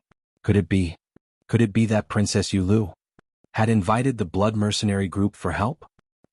When the citizens heard the name Blood Mercenary Group, they were all stunned. Mercenary groups like these were usually only seen in the wild or in extremely dangerous places. It was rare to see mercenaries roaming around the city, especially the second-ranked Blood Mercenary Group in the Earth Realm. It was even more impossible for ordinary citizens like them to see them. But now, the moment the Blood Mercenary Group's mercenaries appeared, 3 of them appeared. The citizens' first reaction was, Princess Yulu had invited the Blood Mercenary Group's mercenaries to deal with Miss D. There was a subtle change in the expressions of the citizens. The gazes towards the Blood Mercenary Group were filled with disgust rather than fear. The 3 of them who were stared at by the citizens had an ugly expression as they frowned and stared at Yiqing Luo. Miss D, don't waste our time. When Yiqing Luo heard the citizens' discussion, The expression on her face had already concealed the sharpness from earlier. Her slender brows were knitted tightly as her tone was worried. Did something happen to Zishi? She mentioned Gu Zishi's name. The eyes of the mercenary whose hand was broken sunk slightly. Follow us and you'll know. Noticing the change in the three mercenaries' expressions, Yiqing Luo's heart thumped and didn't continue to tangle with them. Lead the way. The three of them turned around and were about to leave. Wait. A man's panting voice was heard from behind. Pei Xing rushed up quickly, totally not fearing the mercenary's murderous aura as he pounced forward and placed both hands on one of the mercenary's shoulders. What did you say? What happened to Zishi? Pei Xing's handsome face was filled with anxiety and panic. Having just woken up, he rushed over without even putting on his shoes. Her clothes were slightly disheveled, and a few strands of her black hair had loosened from the crown on her head. He was in an extremely sorry state. The mercenary's face darkened, and just as he was about to raise his hand to push away the hands on his shoulders, but just as he moved. However, he found that his shoulders seemed to be pressed down by a huge rock, and he was unable to move even half a step. What kind of strength was that? He was a mercenary of the Bloody Mercenary Group. He was actually pressed down by a weak-looking piece of trash to the point where he couldn't move. Say something. What happened to Zishi? Pei Xing became increasingly anxious when he saw the mercenary's gloomy expression and his silence. He couldn't help but increase the strength of his hands. The mercenary's facial features twitched in pain, and his face gradually turned pale. He struggled to break free from Pei Xing's hands. The more he struggled, the more Pei Xing thought about it, the more flustered he felt. His mind was filled with Gu Zishi's smile. His heart and his throat felt like it was being choked by someone, making it hard for him to breathe. Just as the mercenary's body couldn't take the load, his legs bent and was about to be pressed onto the ground. A fair hand moved slightly.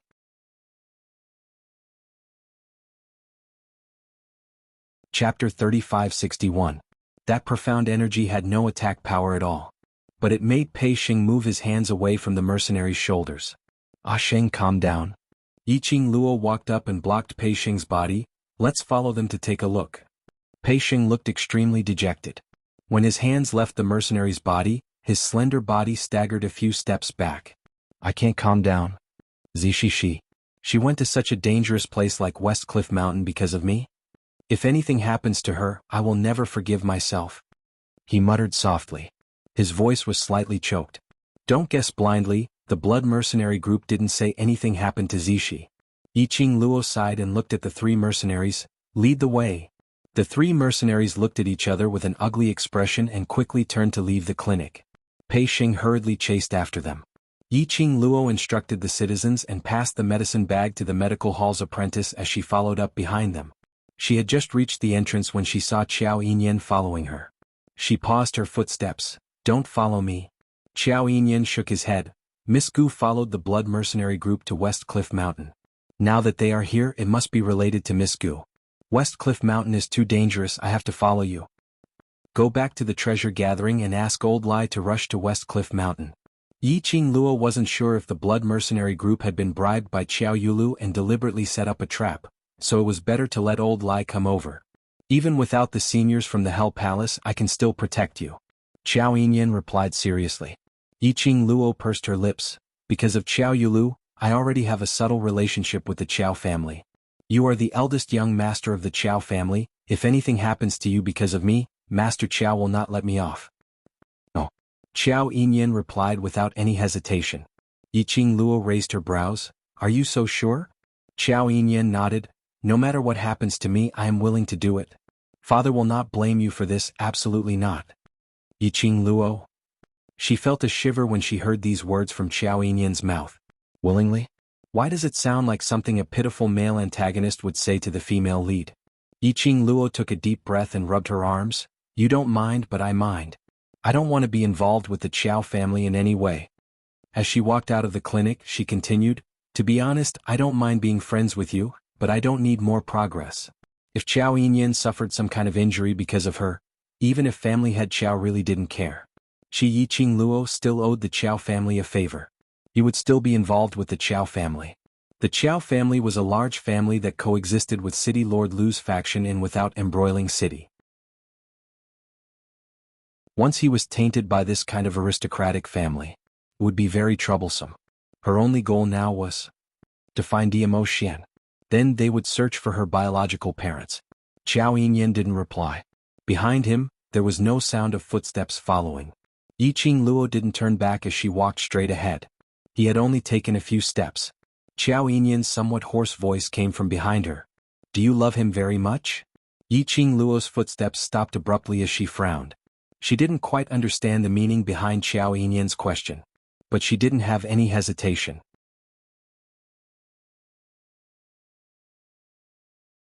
Chapter 3562. Qiao Yinyan didn't speak for a long time. Yiqing Luo remained silent for a moment as she sensed that the bloody mercenary group's presence was getting further and further away. She didn't bother about Qiao Yinyan anymore as she hurried towards the direction of the presence. The wind brought Qiao Yinyan's deep voice. What a pity. Very, very slight. Almost inaudible. Pity? What's a pity? Yiqing Luo was stunned, but very quickly she threw this matter to the back of her mind. She hurriedly chased after him. West Cliff Mountain. Although this West Cliff Mountain was called a mountain, but at the entrance at first glance, it was an extremely dangerous and terrifying dense forest. Behind the lush trees were towering mountains that pierced through the clouds. But on this mountain range, there was an extremely strange black yin qi floating, constantly twining. When Yiqing Luo walked to the West Cliff Mountain, in an instant she felt that even the sky seemed to have darkened. It made one's heart inexplicably surged with a sense of oppression. This dense forest was similar to the forest that she had seen previously. After stepping into the periphery, it was basically a row of ancient trees, covering the sky and the sun. The lush branches and leaves covered everything. The only difference was, it was probably that this forest was more like a wild forest. There was a dangerous atmosphere in all directions, making one's heart turn cold. After Pei Sheng stepped into the West Cliff Mountain, the expression on his face became more and more grave.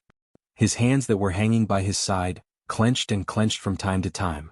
Until they walked into the forest for a while, Yiqing Luo could vaguely see those layers of mountains not far away. Perhaps it was because the bloody mercenary group had already cleared the route along the way, so they didn't meet with any danger. Just that the deeper they walked, Yiqing Luo felt, the stronger the sense of crisis. Yiqing Luo's expression congealed slightly. The danger of the West Cliff Mountain, your mercenary group should be clear about it. Under the circumstances of bringing Zishi along, you still managed to explore so deep? The three mercenaries who were walking in front had an ugly expression on their faces. We are here to complete a mission, not to play. Since the mission is dangerous, we shouldn't have agreed to bring Zishi along. Yiqing Luo's originally calm heart couldn't be controlled as it started to palpitate uneasily. The mercenary who had his right arm broken heard this. The pain in his arm and the girl's overbearing attitude made the suppressed anger in his heart surge. Who do you think you are? How dare you point your fingers in front of me? It was not because of Bloody that Miss Gu was trapped in Xia Mountain. It's because of you, this useless brother. He pointed angrily at Pei Sheng. Pei Sheng's face paled. Trapped in the West Cliff Mountain? For me? What do you mean by that? What happened to Zishi? The mercenary snorted coldly. To pick some essence gathering grass. They say that it can be paired with other herbs to strengthen your body. Pei Sheng's expression seemed as if it had frozen on his face, and it was completely pale. Now isn't the time to blame yourself. Yiqing Luo patted Pei Sheng's shoulder. Let's rush over to take a look first. Pei Sheng gritted his teeth and nodded with reddened eyes. The three mercenaries looked at Pei Sheng with hatred and disgust. But they didn't continue to speak as they quickly moved forward. Yiqing Luo had been paying attention to the mercenaries' reactions. And it was even more certain that Gu Zishi and the bloody mercenary group had some kind of close relationship. Otherwise, the second-ranked gold-ranked mercenary group in the Earth realm.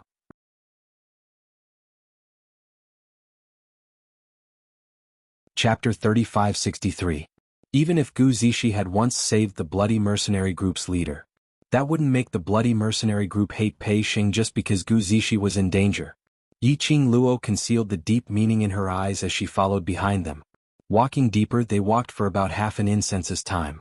Yiqing Luo felt that not far ahead, there were quite a number of experts' aura gathered. There were also figures floating and low voices of conversation. Someone heard the commotion over here and hurriedly went forward. Have you brought the person? That person was also dressed in the bloody mercenary group's uniform. His face was filled with worry. When he rushed over, his vision immediately fixed on Yiqing Luo. His face was filled with joy as he pounced towards Yiqing Luo. You are the D Luo that Zishi mentioned, right? You can definitely save her, right? Yiqing Luo moved sideways, avoiding that person as she sized up the person in front of her. The man was about 20 years old, handsome, and his brows were filled with anxiety. Assistant Group Leader. A few mercenaries came up from the front. Group Leader is rushing us. That man who was addressed as Assistant Group Leader clenched his fists. Miss D, you must save Zishi. Yiqing Luo looked at the few mercenaries in front of her. Their faces were filled with anxiety and worry, especially the Assistant Group Leader. He was extremely worried about Gu Zishi. Obviously, this Assistant Group Leader's feelings towards Gu Zishi were not ordinary. Yiqing Luo subconsciously looked at Pei Sheng. Pei Sheng's body was trembling slightly as he quickly walked towards the direction where the mercenaries came from. The weeds and vines on the ground wrapped around his legs. He didn't feel anything as he forcefully pulled his legs closer to that side. Yiqing Luo's brows knitted even tighter as she chased up while asking the Assistant Group Leader beside her, "What happened?" Zishi said that she smelled the essence gathering grass and insisted on coming inside to pick the herbs. A group of us followed over to help. Speaking of this, the Assistant Group Leader's expression turned ugly as he glanced at Pei Sheng's direction and retracted his gaze. When Zishi was picking the essence gathering grass, she alarmed the magical beasts in this area. The magical beasts' actions were too sudden, and before we had time to take action, Zishi was blown to the other side by the magical beast's breath. I don't know if she stepped on something or if there's an array there. Zishi disappeared into thin air. Yiqing Luo looked towards the direction where the Assistant Group Leader was pointing. Not far away there were a few stalks of essence-gathering grass growing under a few ancient trees. There were also many rare herbs of excellent quality mixed in. As an apothecary, he couldn't resist the temptation of medicinal herbs. It was no wonder that Gu Zishi wanted to pick these herbs. And further ahead. That was the direction Gu Zishi had been flung in, the direction the vice leader had said. It was still an ancient forest that covered the sky and the earth. There was nothing special about it. Only by going there personally would he know why Gu Zishi had disappeared into thin air. Why do you know to look for me? How can you be so sure that I can save Zishi? Yiqing Luo glanced sideways at the vice group leader as her half-squinted eyes flashed a ray of brilliance. Vice Group Leader didn't notice Yiqing Luo's gaze as he kept staring at the direction where Gu Zishi disappeared, his eyes filled with worry. After Zishi disappeared, we heard Zishi's voice shouting. Voice. Yiqing Luo frowned. Shout what?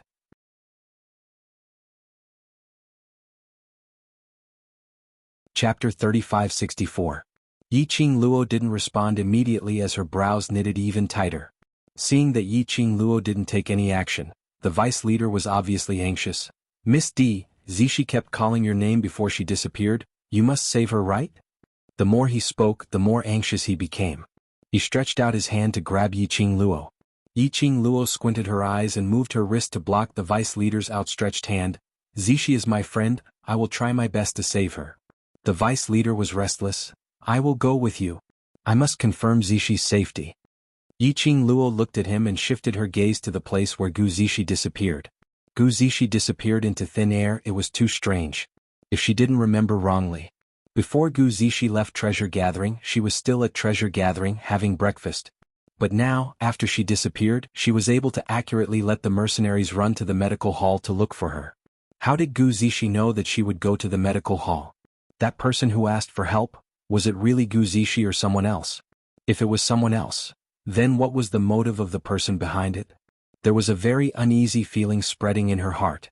So uneasy that even the profound phoenix ring on her fingertip was emitting a scorching heat. Profound phoenix ring? There was a reaction. Yiqing Luo's eyes suddenly lit up as she quickly lowered her head and stroked the profound phoenix ring with her slender fingers. The profound phoenix ring was the only medium for her to contact Xian.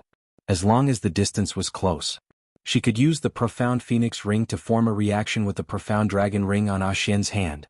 There was a reaction that meant she could sense Xian. Yiqing Luo's eyes stared at the flickering red light on the profound phoenix ring. She stared for a while. There was no special change on the surface of the profound phoenix ring. It was as if the scorching heat from before was just an illusion. She pursed her lips and couldn't hide the disappointment in her eyes. It seemed, it was really an illusion because she was too uneasy. Miss D? Miss D. She heard a few calls. Yiqing Luo regained her senses and saw the vice leader frowning and looking at her unhappily. He even waved his hands in front of her face. At this time, they had already reached the place where the bloody mercenaries were standing. The bloody mercenary group had about 60 to 70 people. The most eye-catching person was a tall and slender woman who was surrounded in the middle of the crowd. The reason why the woman was so eye-catching was not only because of her unique temperament. There was also the greenish-black blood-red uniform that was different from everyone else's. The woman was dressed in a tan-colored eye-catching attire. Red embroidery embroidered the outline of a blood-like flower.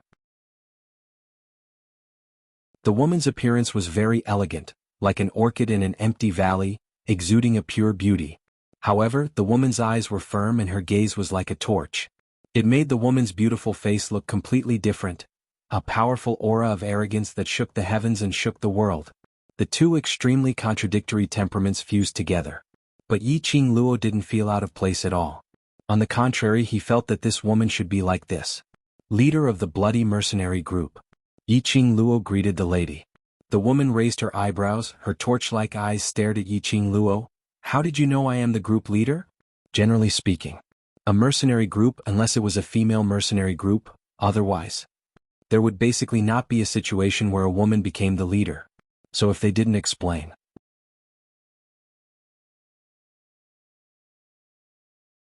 Chapter 3565. Yiqing Luo was neither fast nor slow as she met the lady's gaze. I can tell that your aura is the most obvious here. Looks like I have to rein in my aura in future. The lady laughed lightly, but there wasn't any smile in between her brows. That's right, I'm the leader of blood color, Su Qingbing. You're indeed, like what Zishi said, a rare talent. No wonder she was the leader of the second-ranked gold-ranked mercenary group. Every move she made was filled with oppressive might. Yiqing Luo's lips curled. Now isn't the time to be courteous. Leader Su must be very anxious. Of course. Su Qingbing's vision looked towards the direction where Gu Zishi disappeared. If I wasn't the leader of blood color, I would have followed up the moment Zishi disappeared. It's right not to follow her. Yiqing Luo could tell the sincerity in Su Qingbing's eyes. What she said wasn't just a polite greeting. Yiqing Luo could tell that the relationship between her and Gu Zishi was very deep. As a group leader, there are many things that you have no choice but to do. No matter what happens, your identity is first the leader, then the brother, then the companion. Yiqing Luo understood this point very well. If it was the time when she was in the World Mercenary Group, she would have made the same choice as Su Qingbing. It wasn't that she didn't care about Gu Zishi or her own brother. But, the moment an unknown danger fell on them as the leader, as the backbone, the entire group's morale would be disrupted. The backbone absolutely couldn't have any accidents. Hearing Yiqing Luo's words, Su Qingbing's expression changed slightly. Are you also a group leader? No. Yiqing Luo shook her head and changed the topic. Did you send anyone over to check on the situation there? Su Qingbing didn't pursue further. Her worry towards Gu Zishi was greater than her curiosity towards Yiqing Luo. She replied, the magical beasts in this territory have been loitering around the surroundings. Once we make a move, there's a possibility of attracting the nearby magical beasts and they will attack us together. I'm not sure what happened to Zishi, and if we act rashly, I'm afraid we might hurt her. Yiqing Luo nodded. I'll go over to take a look first. You guys help to lure the magical beasts away after that? Don't act rashly, wait here for me and Zishi to return. It didn't matter if Gu Zishi's sudden appearance was an accident or a trap. She had to bring Gu Zishi back personally. If it was a trap, then this trap was definitely targeted at her. Saying that, Yiqing Luo leapt upwards and skimmed towards the front. Just as he steadied himself, he sensed that someone was following him. She turned her head and saw Pei Sheng's pale face. I want to go too. Yiqing Luo didn't reject it, only saying, be careful, follow me closely, and speedily headed towards the direction where Gu Zishi disappeared to. Yiqing Luo's movements were extremely fast, but it still alarmed the magical beast. Su Qingbing and the others immediately tangled with the magical beasts, giving Yiqing Luo and Pei Sheng a chance to get close to them. The two of them approached the place where Gu Zishi disappeared. Yiqing Luo felt a gust of chilly wind blowing towards her. This is bad, lass. This is a formation. In his mind, Old Man Song's surprised voice resounded. Yiqing Luo's heart trembled. Formation? Which means that Zishi disappeared into thin air because she fell into the formation. You can say that. Old Man Song was solemn. This aura is very strange, there's something strange about this formation. Yiqing Luo pursed her lips. Ah Sheng, it's very dangerous, hold on tight to me. She stretched out her hand to grab Pei Sheng's arm. But before her hand could touch Pei Sheng, her 5 fingers grabbed empty air. Where was Pei Sheng's shadow behind her? Not only that, they were no longer surrounded by the lush forest from before. Even the blood mercenary group and the others had disappeared without a trace. Yiqing Luo frowned fiercely. This was the illusion of the formation or another space. The situation had become more dangerous. She couldn't find Gu Zishi and Pei Sheng had disappeared. She had to quickly decode the formation in this place. Based on Old Man Song's words, they had stayed here for too long. It would be extremely harmful to Gu Zishi and Pei Sheng. Yiqing Luo was preparing to sense the direction of the yin qi in the formation. Suddenly, a steady and powerful footstep was heard from behind. There was an extremely familiar scent lingering in his nostrils.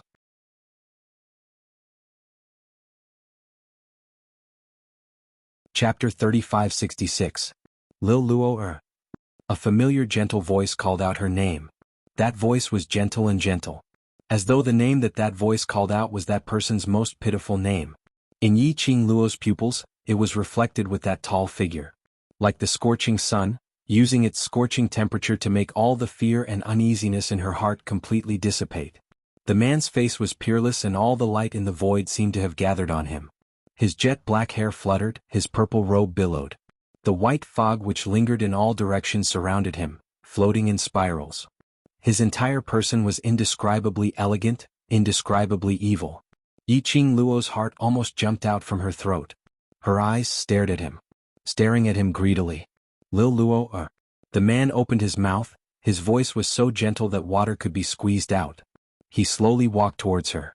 Yiqing Luo's petite body trembled slightly, her feet were unable to move. Her slender fingers clenched tightly, as though she was suppressing the throbbing in her heart. Ah Xian. A trembling voice spilled out from her pink lips. Her eyelashes fluttered violently. Her eyes almost turned red. The man in front of her wasn't he. Diamo Xian. It's me. Diamo Xian's peach blossom eyes congealed deeply on Yiqing Luo's face. Lil Luo, it's me. He walked towards her. His imposing figure was tall and straight, bringing along a unique sandalwood scent which belonged to him. Yiqing Luo, however, took a step back. Her slender fingers were deeply embedded into her flesh. She pursed her lips hard until her lips turned white. The man's footsteps which was nearing her stopped as his eyes stared at her. As though he understood what she was thinking, he laughed. This is an illusion, but I am not an illusion. Yes. From the moment the man appeared, Yiqing Luo was certain that this man in front of her was an illusion in the illusion. It was an illusion through her inner heart, trying to make use of Diamo Xian to confuse her heart. She didn't move, nor did she break the illusion in front of her, just because she missed Diamo Xian. Very much. Very much. Thinking that even though she knew this man in front of her was an illusion, she still wanted to see his face. Hearing him call her little Luo, after the man explained, the girl still did not have any reaction. He sighed helplessly and immediately raised his left hand, using the back of his hand to face Yiqing Luo. Lil Luo, in order to find you, I've spent quite a lot of effort. If you're unable to recognize me at first sight, I'll be very sad. On the man's left hand, there was a red jade ring flowing with red light. Vaguely, a dragon head could be seen moving with the flowing light, baring its fangs and brandishing its claws. The Netherworld Dragon Ring. Yiqing Luo's eyes widened as she speedily raised her hand. As expected, the profound phoenix ring on her finger was also flashing with a red light. They were extremely agitated. It seemed to be communicating with the Netherworld Dragon Ring. Only the appearance of the Netherworld Dragon Ring could cause such a huge reaction from the Netherworld Phoenix Ring. The person in front of them was really Ah Xian. The change in the profound Phoenix Ring that she had sensed outside the array was not an illusion. Now, can you prove my identity?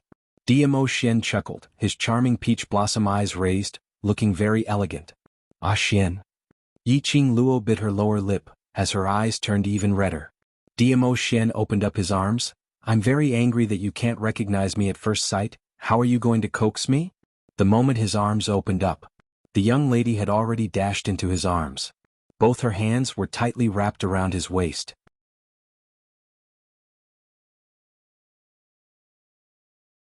Chapter 3567. Familiar body temperature. Familiar smell. Everything filled her nose. Diamo Xian, who felt that he was so needed, gave a soft laugh. His head rested on the young lady's head. His strong arms wrapped her petite body tightly in his arms. A familiar warm kiss fell on her face. Yiqing Luo almost choked with sobs. "Ah Xian, I missed you so much. I missed you too." Diamo Xian's lips finally fell on her lips. The gentle touch swept away all the haze in her heart. He forcefully hugged her tightly, as if he was afraid of being separated from her again. Yiqing Luo tiptoed, hooked her arms around his neck and took the initiative to kiss him, until she was somewhat out of breath. The two of them then separated by some distance. Their foreheads touched each other's forehead. His eyes reflected the other party's face. Yiqing Luo couldn't help but laugh. "We haven't seen each other for a few days, but it feels like we haven't seen each other for a few months. I feel that I really can't leave you." From the time she woke up in the Earth realm until today, it was only 3 days. But she felt that she hadn't seen Diamo Xian for a very long time. Hearing Yiqing Luo's words, Diamo Xian's expression suddenly congealed as he suddenly pressed her shoulders and pulled apart the distance between them. He lowered his eyes and stared at her with his burning black eyes. "How many days? I've been looking for you for more than half a month." More than half a month. Yiqing Luo was stunned. "I just arrived at Without Embroiling City. Today is the 3rd day. How could it be?" She paused. "Oh yes, I woke up 3 days ago near the city gate of Without Embroiling City. I was especially disheveled and unkempt." Diamo Xian couldn't possibly lie to her. Diamo Xian had been looking for her for half a month, which meant she had actually stayed in the Earth realm for more than half a month. Before she woke up 3 days ago, she might have been in a deep sleep all this while. This could also explain why she looked like she walked out of the beggar's sect when she woke up. "Do you still remember where you were swept to in the upper realms passageway?" Diamo Xian's expression turned grave. Yiqing Luo shook her head. "My memory is, when I was in the passage to the upper realm, I was sucked away by a force and fainted. When I opened my eyes again, it was 3 days ago when the mysterious fairy of Without Embroiling City returned to the city." Diamo Xian frowned slightly. "Do you know who brought me to Without Embroiling City?" When she had been in the passageway, she hadn't noticed what power had sucked her away. Diamo Xian remained silent for a moment. "It's the Nether Palace. Palace of Darkness." Yiqing Luo's pupils suddenly contracted. "Why did the people from Palace of Darkness suck me away for?" "Logically speaking, I lost my way in the passageway and should have been teleported to any other plane. However, when I opened my eyes, I was already in Without Embroiling City in the land. If it was someone from the Dark Palace, shouldn't they be trying their best to stop her from coming to the Earth domain? Why did they send her to the Earth domain? He even chose Without Embroiling City, which was the furthest away from Shadowless City. Most importantly, there were no signs of injury on her body. Her profound jade heart was still there. The sacred beast pearl in her body was still there. Nothing was missing. This wasn't the style of the Palace of Darkness." No matter how hard Yiqing Luo scratched her head, she couldn't think of a reason. Diamo Xian was also unable to guess the motive of the Palace of Darkness's action.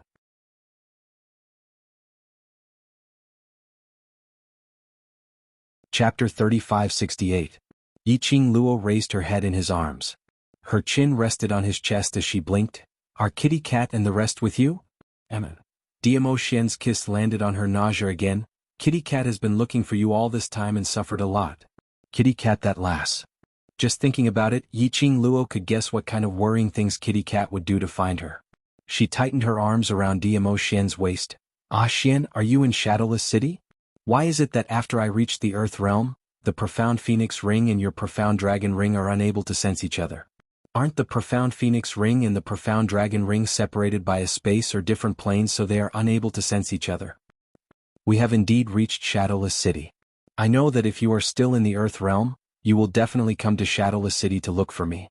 Diamo Xian held her hand as his slender fingers gently caressed the Profound Phoenix Ring on her fingertip. Logically speaking, the Profound Phoenix Ring and Profound Dragon Ring's connection should be able to sense each other even if they are separated by 2 cities. His fingers interlaced with hers and interlocked with hers.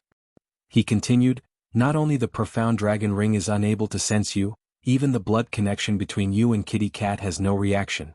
Yiqing Luo replied, "Right, I am also unable to sense Kitty Cat. What is going on? Initially I thought you were not in the Earth realm." When Diamo Xian said this, his arms uncontrollably wrapped around Yiqing Luo. His strong arms and the masculine pheromones emanating from the man's body were proclaiming how lucky he was in his heart. Fortunate that he had finally found her. Did you think I had been swept into another plane? Yi Qing Luo hugged him back. Yes. I almost barged into the upper realms passage. Diamo Xian's chin rubbed against her shoulder. Should I punish you for making me so worried? When he spoke, his breathing was very shallow, lightly sprinkled on her skin. Her cheeks were slightly flushed, and because of his words, her body was slightly hot. But her rationality had not been lost because of his seductive charm. She changed the topic. How did you know I was here? How did you come in? As soon as she finished speaking, Yi Zichen's eyes widened. Yi Qing Luo could obviously feel the man's body tensing up in an instant, although it was only for a moment. But Yi Qing Luo was certain that she had truly felt it. After tensing up for a moment, the man's body relaxed again, and his tone was very relaxed. I heard that a woman called Di Luo made a bet with the Empyrean lady of Without Embroiling City. She said that she would take out a treasure that would shock the entire Earth domain during Without Embroiling City's auction that is held once every 5 years. At this point he paused. His voice was low, magnetic, and hoarse. When I heard the name Di Luo, I rushed over. He laughed. His laughter was clear and smooth, coupled with his magnetic husky voice. His voice was like a feather tickling her heart. Di Luo. Is little Luo so impatient to take her husband's surname? Yi Qing Luo's face turned even redder. However, the more Diamo Xian spoke, the more relaxed he became. The more he teased her, the more he diverted her attention. If she hadn't noticed the man's tension just now, she would really be cheated by the current Diamo Xian.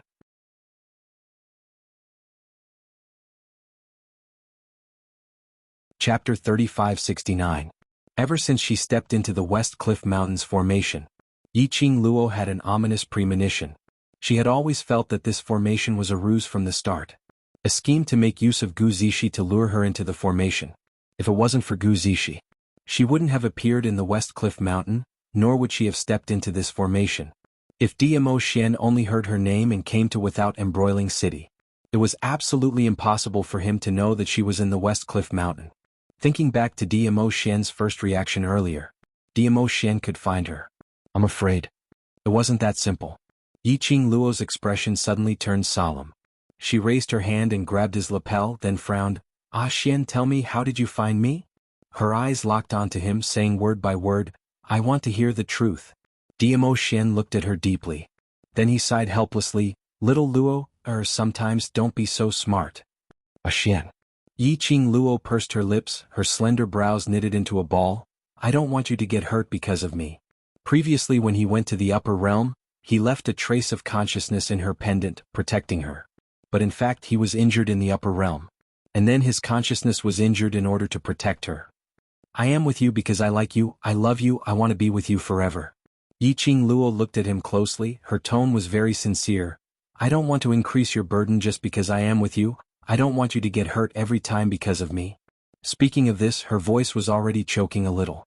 She wrapped her arms around Diamo Xian's neck and buried herself deeply in his arms. Ah Xian, I don't want anything to happen to you, just like you don't want to see any accidents happen to me. We love each other the same way. The young lady's sincere confession. This was the young lady putting her softest part in front of him. His heart felt like there was a warm current spreading. Diamo Xian looked at her deeply. His eyes were burning like a raging fire. After some time, he seemed to admit defeat as he leaned against Yi Qing Luo's slender body and sighed deeply. Lil Luo, I can't win you in words, nor can I escape your eyes. Because what I said makes sense. Yi Qing Luo pursed her lips. So, in order to find me, what harm have you done to yourself? The flames on Diamo Xian's body instantly dissipated and he looked at her pitifully as he spoke in a low voice. Then you? Can't be angry. Yi Qing Luo, her heart softened at the sudden cuteness. What should she do? That was against the rules. The man in front of her had a face of peerless elegance and a pair of shimmering peach blossom eyes that were filled with a pitiful feeling of being wronged. Anyone who looked at him would feel heartache. It was like déjà vu of a little puppy. This was completely different from when Diamo Xian was poisoned by the loveworm. The Diamo Xian at that time, although it still felt like a large loyal dog. But at that time he was like a blank piece of paper. Other than being cute, there was only being cute. But now, Diamo Xian's pitiful look. Between his brows and that outstanding imposing manner, there was a kind of mischievous aura. The two merged together. Yiqing Luo? Nosebleed. The more she looked at him, the cuter he looked. What should she do? This man must have known that she had no immunity to his face. Always intentionally using the seduction tactic on her.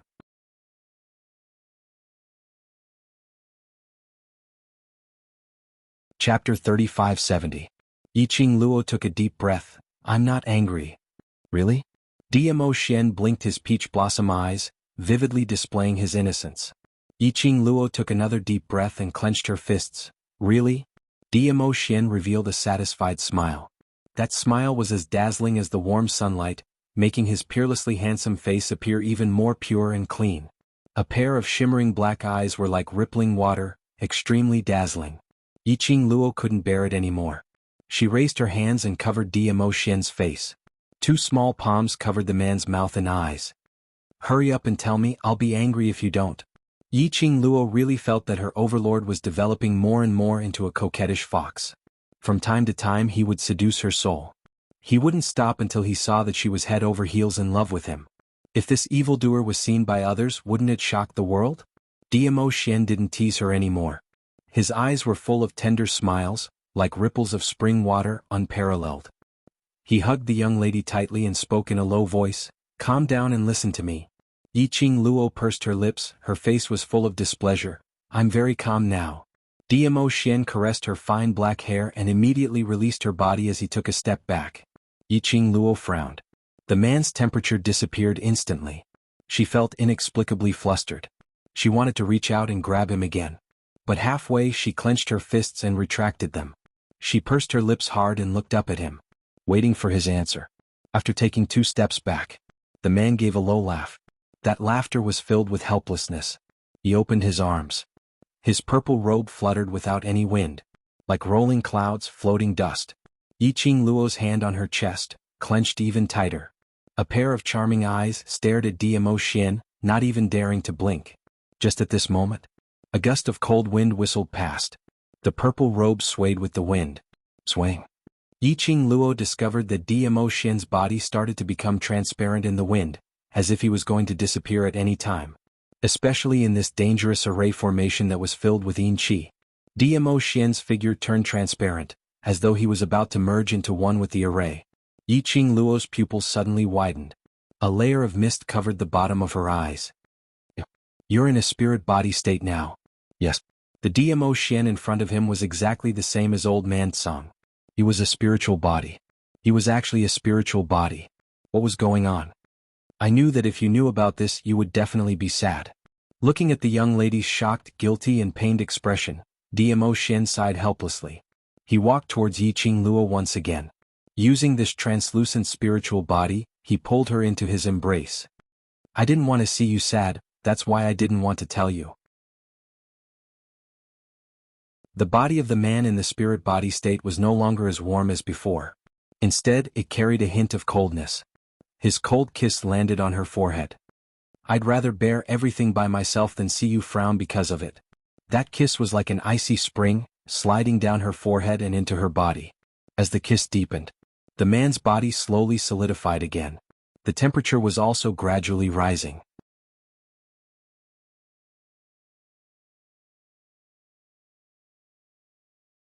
Chapter 3571. Yiqing Luo's heart twitched fiercely as she hugged him tightly. You fool, do you think I would want you to take risks for me? I will feel sorry for you, it will only make you feel worse. Dmo Xian smiled and patted her head, his voice softened. I can't bear to let you worry about me, so I will not let anything happen to myself. Yiqing Luo suddenly buried her head into his arms and rubbed against his chest fiercely. This action made Dmo Xian laugh out loud. Yiqing Luo raised her head, her eyes were watery. Is what you said true? Nothing will happen to you? Yes, it's true. Dmo Xian smiled and nodded. I used this method just to find out where you are. Yiqing Luo didn't respond, just looked at him deeply. The strength of her hands gradually increased. After a while, she raised her lips and revealed a smile. Yes, I believe you. Dmo Xian smiled and raised his hand, his big palm pressed on her head and pressed her into his arms.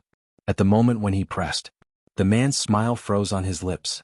His expression was somewhat dignified and cold. Only when he touched the young girl from the corner of his eyes, he could faintly see a trace of warmth. Of course, the man who was silent in his thoughts. He didn't notice that the moment the young girl was pressed into his arms, the smile on his face disappeared. Yiqing Luo lay in his arms, her eyes wide open. Her eyes were as black as thick ink. At a glance she couldn't see the bottom. In her mind, Old Man Song's voice continued, "Girl, Diamo Xian really went all out to find you. It's not as simple as what he said. Spiritual body is equivalent to the human soul. Extracting the soul from the body will cause great damage to the body. Especially for a powerful person like Diamo Xian, his soul power is very strong. To appear here in the form of a spiritual body, he must have consumed most of his profound energy. If Diamo Xian's consciousness returns to his body, I'm afraid he will have to rest for a long time." From the moment Diamo Xian said that he would not let anything happen to her, Old Man Song refuted Diamo Xian's words in her consciousness. The more she listened, the sadder her heart became. Especially listening to Diamo Xian's clear and melodious laughter, gently comforting her. He didn't want to tell her. He didn't want her to worry. Then she would pretend that she did not know anything. If she really exposed Diamo Xian in front of everyone, he was extremely worried. This would only make Diamo Xian more uncomfortable. Yiqing Luo held back the moisture in her eyes and made herself more rational. Why must he take such a risk? Only in my spiritual form can I accurately sense your location through the profound Phoenix Ring. It's very likely that he appeared in the formation through the connection between the Netherworld Phoenix Ring and the Netherworld Dragon Ring. That's why he happened to meet you in the formation. Old Man Song sighed. There should be a forbidden spell placed on your body. Forbidden spell? Yiqing Luo frowned. Old Man Song's voice was grave. That forbidden spell has severed your connection with everything that can create a connection with you? Didn't you notice that from the moment you woke up to the moment you entered this array formation, the profound Phoenix Ring, you and the beastmen and felines were unable to establish a magnetic field? Sometimes I can't even sense what's happening to you in the outside world.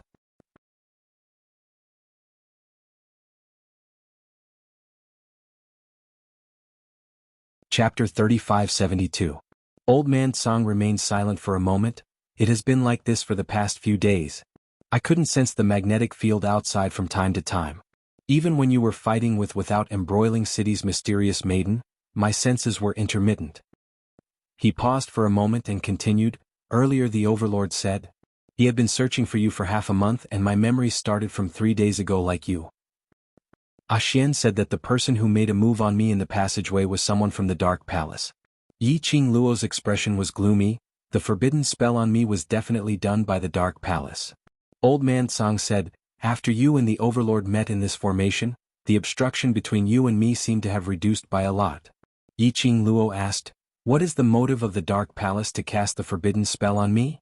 Everything that the Palace of Gloomy Darkness wanted was still with her. Could it be? The Dark Palace only wanted to cast the forbidden spell on her, so they made a move in the passageway? No. Definitely not like this. If it was really the Dark Palace. After knowing that she had made a contract with the 4 sacred beast pearls as her lifeline, it would definitely devour the 4 sacred beast pearls' energy. No matter what, it couldn't be left for her. Just as Yiqing Luo was deep in thoughts, her earlobe suddenly hurt. She groaned in pain as she raised her head and stared at the initiator. But she met with a pair of incomparably bright eyes, like a blossoming peach forest. What are you thinking about? So lost in thought? The man's hoarse voice was filled with displeasure as he said that and bit her earlobe again. A slight pain was felt from her earlobe, and it was accompanied by a numbing feeling, which spread throughout her body. Yiqing Luo's cheeks were dyed red by this evil action as she stared at him angrily. The next moment, the man's warm kiss extinguished all the anger in her eyes.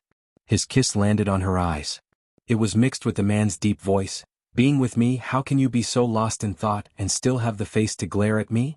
Yiqing Luo's legs turned to jelly. She coughed lightly as her little hand clutched his clothes. No, nothing. She wanted to refute. She saw the man's faint smile. He continued decisively, I'm just thinking, where are you right now? How long will it take for you to find me after your spirit returns to your body? Or should I go look for you? Bring up this topic. The man's smiling eyes darkened for a moment. However, he still maintained a gentle smile on his face. Yiqing Luo knew.